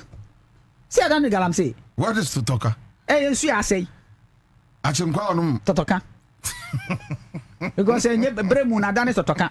Udu aye red and it doesn't look like a water body aye nom. First no twam na say udu nso bia ho atumi don say prepare ni o say am one kitin kidi e friend agigin so o don say prepare ni na wate angono mo na dia say nso bi no ano ene ko no bi na hwe. So we have a serious exactly. And then we have a serious issue. Say we nim na wonam na ko to anybody nso bia na ko no a sign na bekum. Because some of the chemicals, some of the illegal mining, no, it's wrong. I don't understand why any binum because of the simple and 70 almost best say the source of our livelihood. Why? More maybe say Black Star experience. More that how are Mosumo contributing, because it seems like now all hands on deck. What we say, about music, about movies, about fashion. So we are putting our foundations in place. When say office, and there's a new office. After the year, put your foundations in place. So your plans. I answer your family to support the fight against galamsey, because every Ghanaian responsibility, whether you are Black Star Experience or you are Ministry of Tourism, you are an artist, you are a movie producer or a filmmaker or an actress or an actor, a footballer, whoever, so long as you are a Ghanaian, it is everybody's responsibility to make sure that our source of life is protected, which is our land and our river bodies, because we can't live without water. Wonderful. Yamna, the main issue about Black Star Experience. Yes. Black Star Experience, Edia. In a nutshell, Black Star Experience, Jumane said, rebranded Ghana through culture, arts, and tourism. So called Rwanda, they are rebranding through sports. They say, we are rebranding Ghana through culture, arts, and tourism. His Excellency John Dramani Mahama Pese Ghana be the cultural capital of Africa. The cultural capital of Africa, because there is nowhere in Africa culture alive than Ghana. And we have to be deliberate about it so as to be able to drive more tourists into Ghana, and at the same time also by doing so create jobs for our teeming youth, bring investment to help develop our tourism infrastructure and create meaningful jobs. We have 7 pillars: filmmaking, which is film, and storytelling, music, fashion, cuisine. Cuisine has to do with all our food. Literature, our aesthetics, and our heritage culture. So these are the 7 pillars marketing Ghana through, so as to be able to create jobs and bring the friends investment and then tourists into Ghana, so as to be able to raise the tourism tickets, and the foundations are total form, and we are just about to roll, and it looks very good and very interesting. A bit to say say how, for example, yes, Ghana has say if you see baby and I want to Chinese restaurant. What do Konya girl be now the next me be Chinese restaurant? Say another one so about the friend is sushi, and also from Japan. Yes. So how are we also packaging our gobe? How are we also packaging? How are we also packaging our gobe, our kelewele, our jollof, our fufu, and all our delicacies. A friend say, "Come keshito, kekena." How are we putting them, packaging them so that I'll call a friend and say, "Shoprite, I also wait me a copy on the shelf." What's the message? Oh, America, I export to America. KFC, I cook ayachi. Any potatoes, and America for export so around the globe. Oko friends and McDonald's are the same. How are we also being deliberate to package our food? Exactly. Exactly. You know, so you start from going to our hotels. As a sort of pekele will I to minya mau. Ope coffee brook man as a to minya mau. Ope pem any control so as a to minya mau. So these are some of the things that we need to be deliberate about. But because already we know, so NDC, the NDC, in this that is what the NDC one say. NDC, enya nimdiano ne adwene pono set up Black Star experience. Do you hear people talking about where a job for the boys? Oh, sano the ombeka. I know the ombeka. Sabi in bread we are. You see, we don't like change, human beings. Especially bibia anyhow or the bar initial on beke ka ho nsem yentina bisa say dia na enwanwa wo ho no dia enwanwa wo ho no munya ho hwe say 24th to 26th of November ye bibia friend Creatives Connect Africa ebe happen Creatives Connect www.creativesconnectafrica ebom Africa na ye di KA in the chatwo. Oh, okay. creativesconnectafrica.com. Okay. Google ubehu the ekoso. We are bringing industry captains, ministers of tourism, ministers of industry, artists, fashion, music, everybody from the 54 African countries to Accra. Really?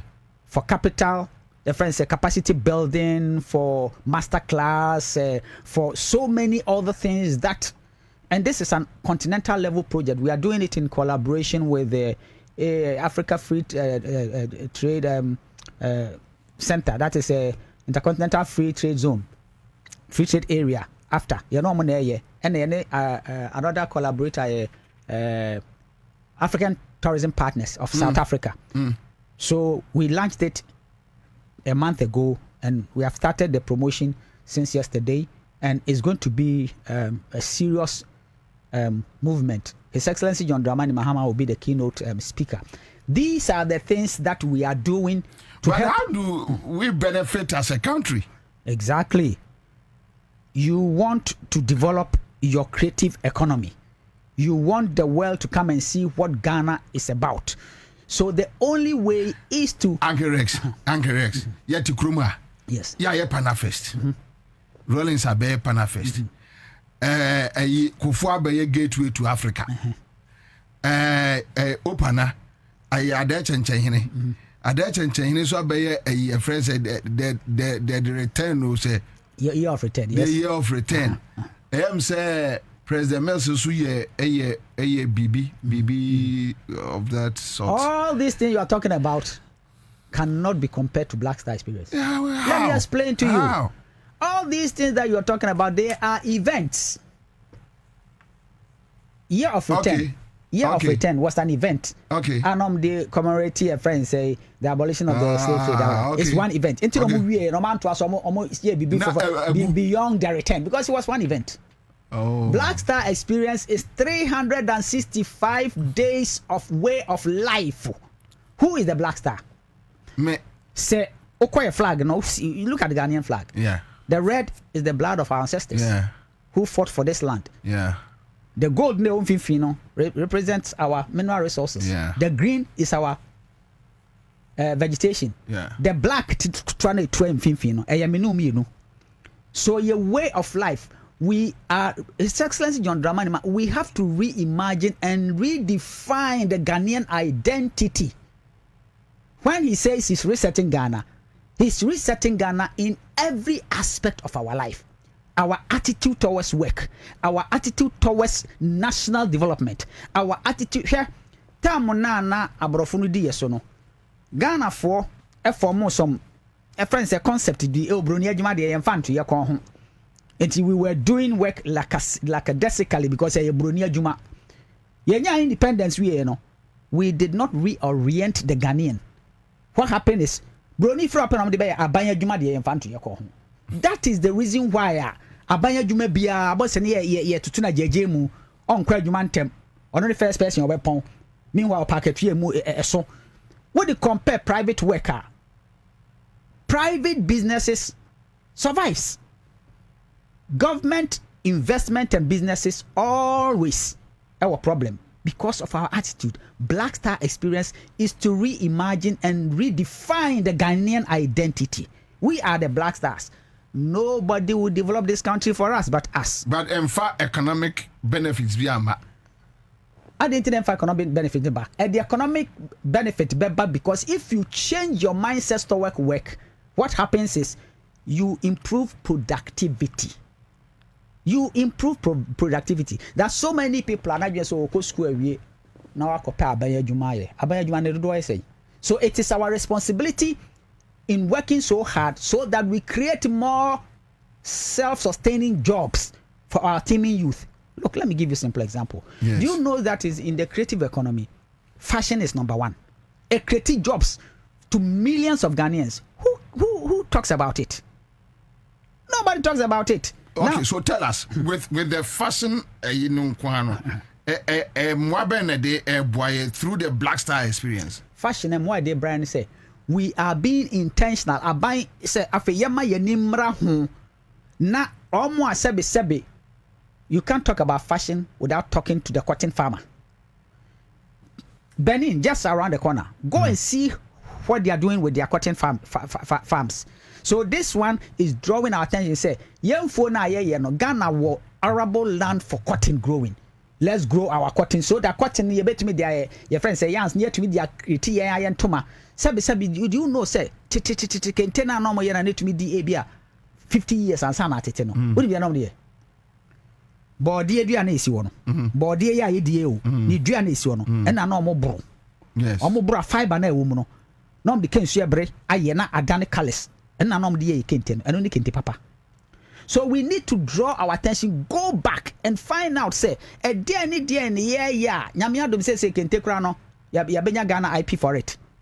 So how are we able to make kente a major industry that a lot of young people can go into this kente business? Who is stopping us to change the kente designs into leather, into other fabrics, into a friend say velvet and that's it for. So the whole situation is waniama bebre yen kan wasem obia ko school me pese me ye doctor, me pese me ye lawyer, me pese me ye say. Meanwhile, where the real jobs are is in the creative economy. If tourism a factory the real raw material is the creative economy. That is why His Excellency John Dramani Mahama say, "Onu OGDE say this area creates more jobs and faster than any area." So, ordinary juni basis no wa shemukina. Eti officer what yes was said no na yemfanye se adwuma no. Na ya identify areas that we can help to create more jobs. Do you know how many people comes to this country and sika or bit me abe spend you crew say more? Look, say yeah the legend. You know na make one say. Yeah bro. Yeah who you? No my master, what ya bre but you see the whole situation and they say sebi you. Se kwatri kwaso be man to man. TND. His Excellency John Dramani Mahama no more can say ma we. But ono point to be a different issue. And if you have heard your critics saying, you say, oh, maybe Uncle Rex was with them during a campaign time.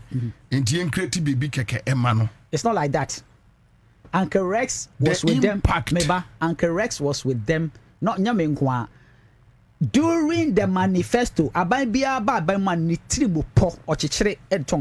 yes. I and other colleagues, we were all part of the manifesto committee in relation with the creative arts, culture and tourism.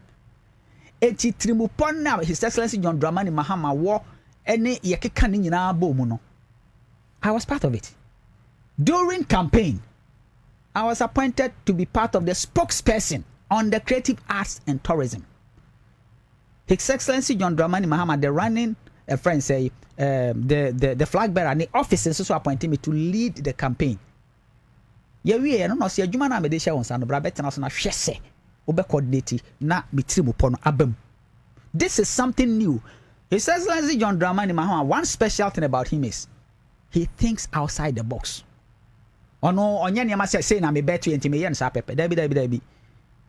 Tambia encourage you. Enyo ne wo ho sisi wo na ho ho. Eno na me ka kire we say or encourage you say think outside the box and give me the solutions. Tell me Uber office yes and say but the impact, the little impact you can point that or busy gold board I say we say so the Black Star experience. Let me explain something to you. A company that is already in existence or point to be so on is different from a company that was not in existence. Yeah, but how many?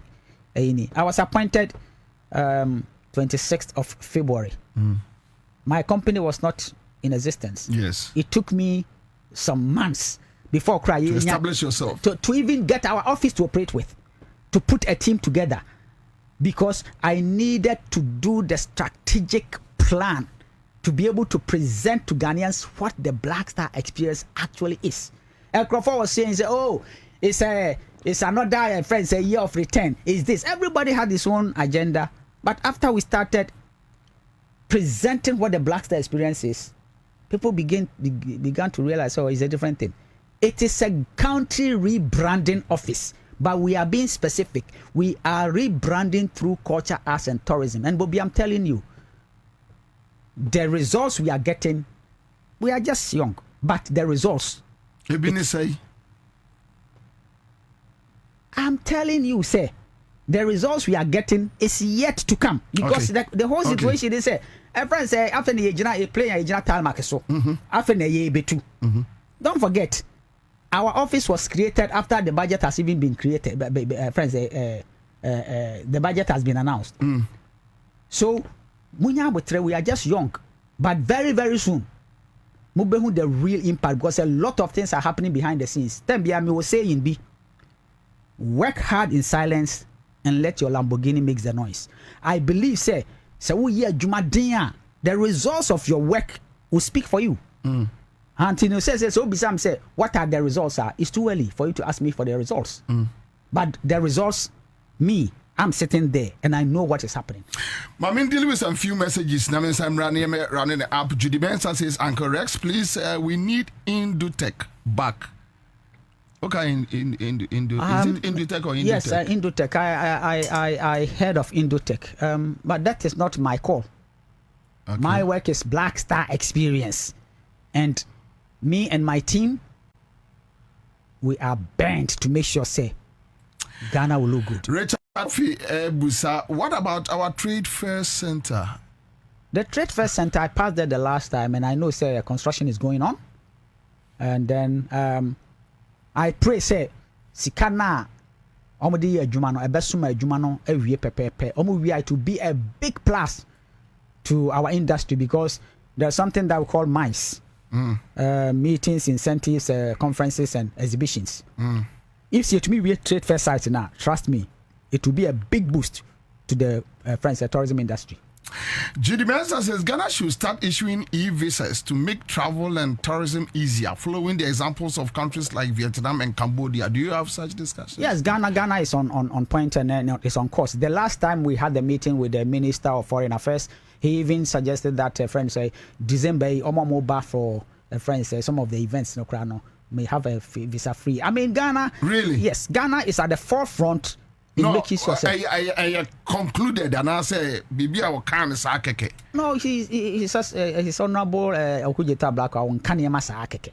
So it is a deliberate effort to attract more tourists and investors into the Ghanaian economy. So it is something that is happening. All right. So Richard Aqua says, "But we even Gary's hot cake in Dubai, and Yagro." Alaji Dantata is here with us on Facebook. Thank you, Alaji. Keteku Kwame says, good afternoon, Mr. Host. Please, why can't we arrest those in Gala? That is Galamsey. No one can feel it. Yes, our cathedral. No. Okay. I'll quote to bedding. Okay.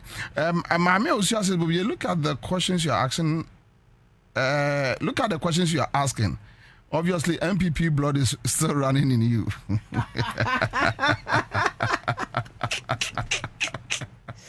Lord have mercy. But these are the issues they raise on social media. It's very important because you see. And if you don't have anything to hide, you don't run away from, questions. You know, Kwabra, I believe, say, these questions are important because see, when if they don't put fire on you, fire not a bomb who say people are expecting you to deliver. So what done? I be sorry, because we are not just there for whatever. We are being appointed to bring solutions. His Excellency cannot achieve all the dreams and the good things of Ghana until now appointing the pan or appointing. It is your responsibility to make sure say the dreams until appointing no into fruition. And it is necessary as citizenry, you know, put into the hot pan. Abdul say, if we are talking about Black Star experience, then more office no more Ghana Airways. Look, Ghana Airways is one of the first things it tries to put it together. But His Excellency John Dramani Mahama, a formal team, a committee. Our launch committee now they are working specifically on the national career. Even in Anopa, I'm in Nkrofobidi Hunkobo. So we are because you cannot promote tourism without having a national flyer. So he's doing it. He has set up a committee and they are working towards. I think we will first report submit to our president. Really? Yes. So there's going to be a national flyer. We are working. We are really working. Legend. Oh, Master, me say, I no pay ya krani e kan ho asem. I no pay ya committee now we submit to our report. Oh, Master.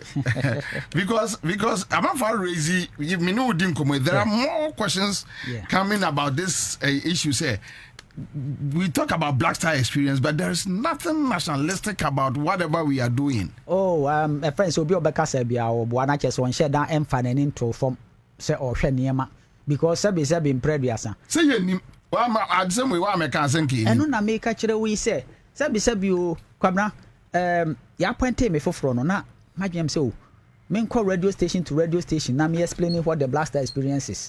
Na Ghana have 400 and something radio stations. By the time I call radio stations, I explain what the Black Star experience is. Not 2 years or so. Now, I was not employed, friends. I appointed to talk. I was appointed to work. So that's why I may say we are working very hard in silence, and I want our work. This December, and I launch your friend is December in DH. December in GH. December in Ghana. One of our major projects that is happening is going to happen at the Independence Square. We're doing a major concert that has fashion with it, also has boxing with it and all that. We are working towards so many things. There's so many interesting projects are going to happen. Some of them are infrastructural. I want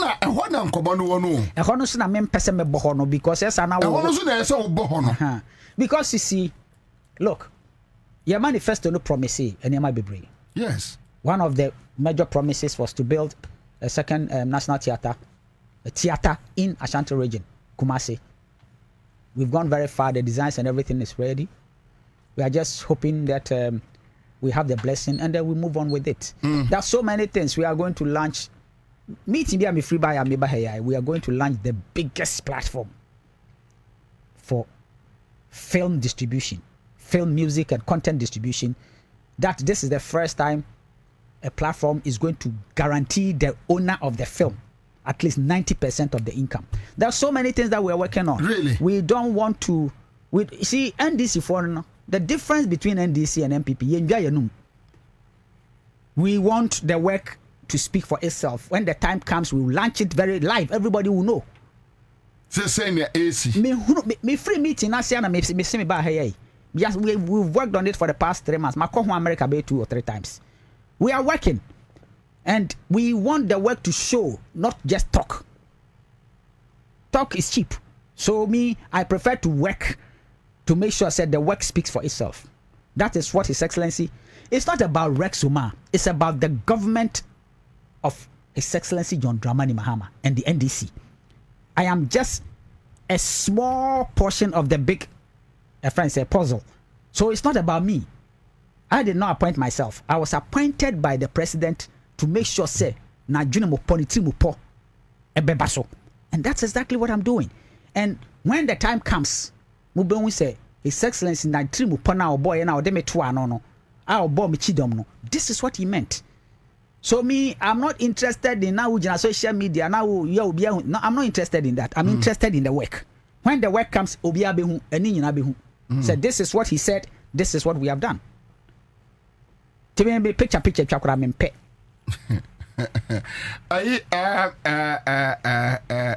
Obi bebusa me asembi. Let me check if I can find it.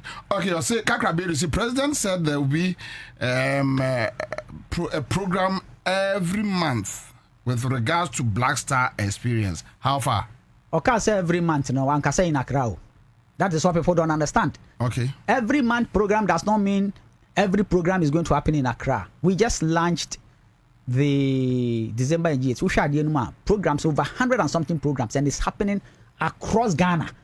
It's all Tiga Accra Hana who programs in Ibia. That does not mean say programs not happen. ABI happen, but it's not happening where you are. So seriously speaking, a lot of projects are coming. Men per se make it can be intino munya botre. And Yama Kessia be happen Ghana.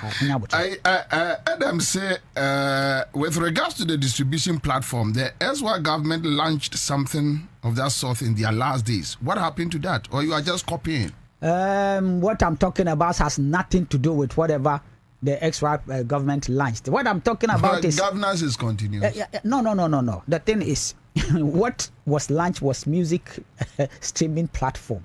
That's not what we are talking about. We are talking about something completely different. Okay. You know, so something that's a game changer. Something that's like OTA, we are filmmaker, but Uwo platformer anywhere in the world, film not to live. Obia o use film no. It's like a distribution platform. Obia o use film biano live. Skabia so baby out there 90%.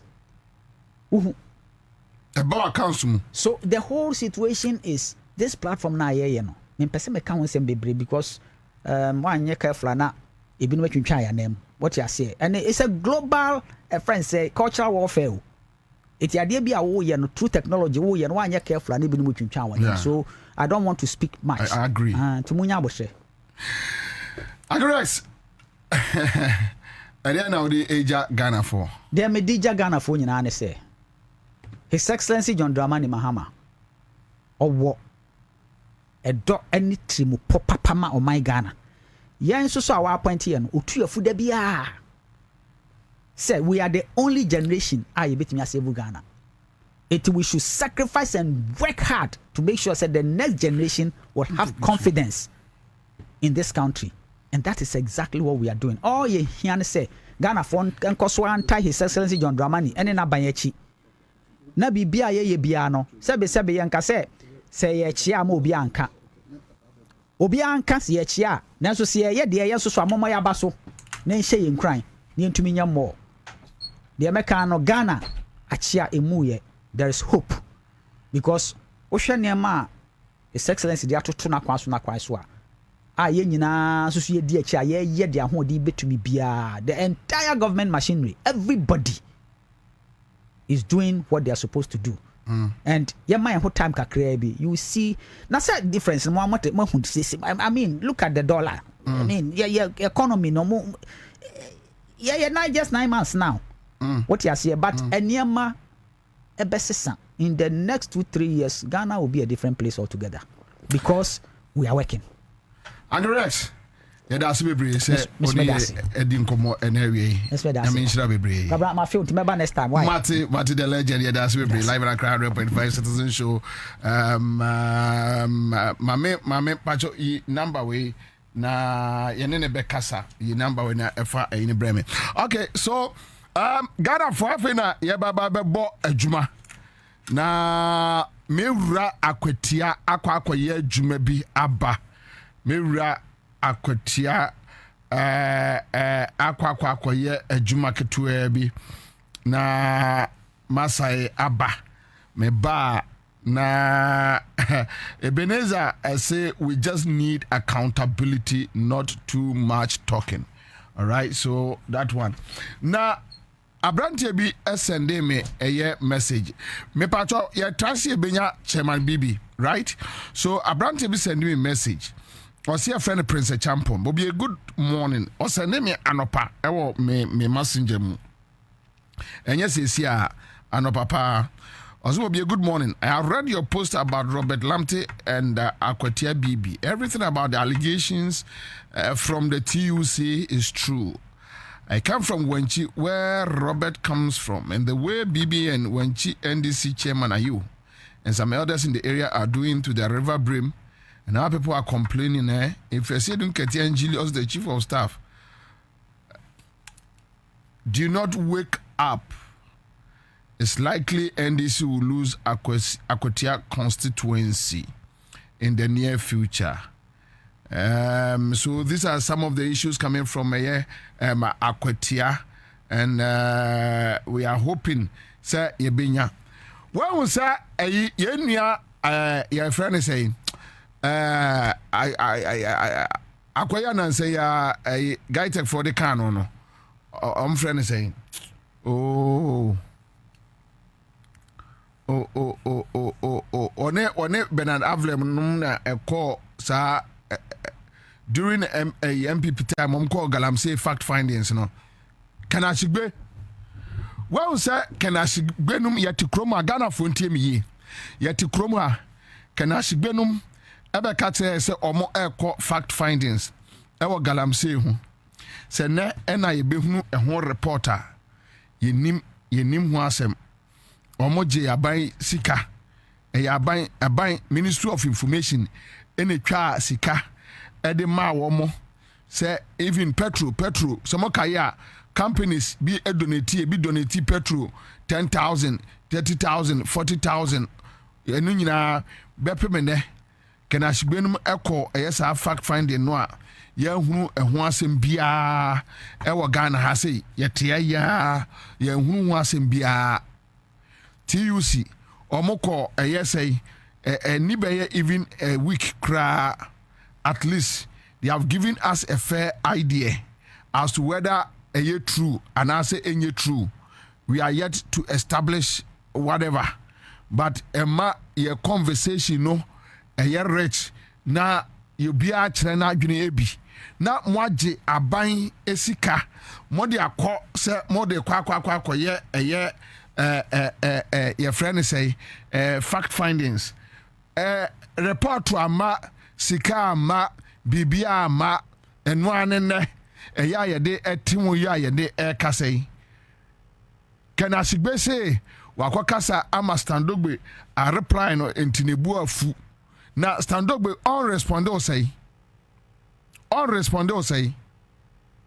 moje aban sika asisa media for amuche sika no ayi your friend say Irene ehun adwuma na egusu ayeye ehun adwuma na egusu ayeye ehun adwuma say sometimes eyese oti asem ni bia okobusemu na ohunu adekro yati krom ha sei ama say ye betimi o yentimi o ayi your friend say Abrante ni din say miaminu yi opon kroma be ka kire ye say omo atweska say 10 million Ghana cedis o e de ye media campaign, just media campaign against galamsey. and omo NPP media for etugu sika no so and omo dwudwa sika say tate they said the omo chetubani and omo de oil ni je na yache e garnish no omo di chese omo di ya omo mfa ho na se osore na se obekeka ensem a enya ekire ya enya reply na stand ogbe di mema na dia ne odi bema ho da bi person ka isi anko nka de e dia ne nko nka oh enti wo monfa ye no ento nchen se obi akoye ne fact findings na se wo de aba eye Ghana for ye na ibebu se mu asem na yate emu asem ase se oh asem we say na ti o asem we say na tie obia no obetra ekroma ashedu obia se ontu galamsey o obia ni wa obetra ekroma ashedu obi se ontu galamsey omo ye be for entika bibi kira me enipa be na nka bibi kira me obia no obetra ha say nipa no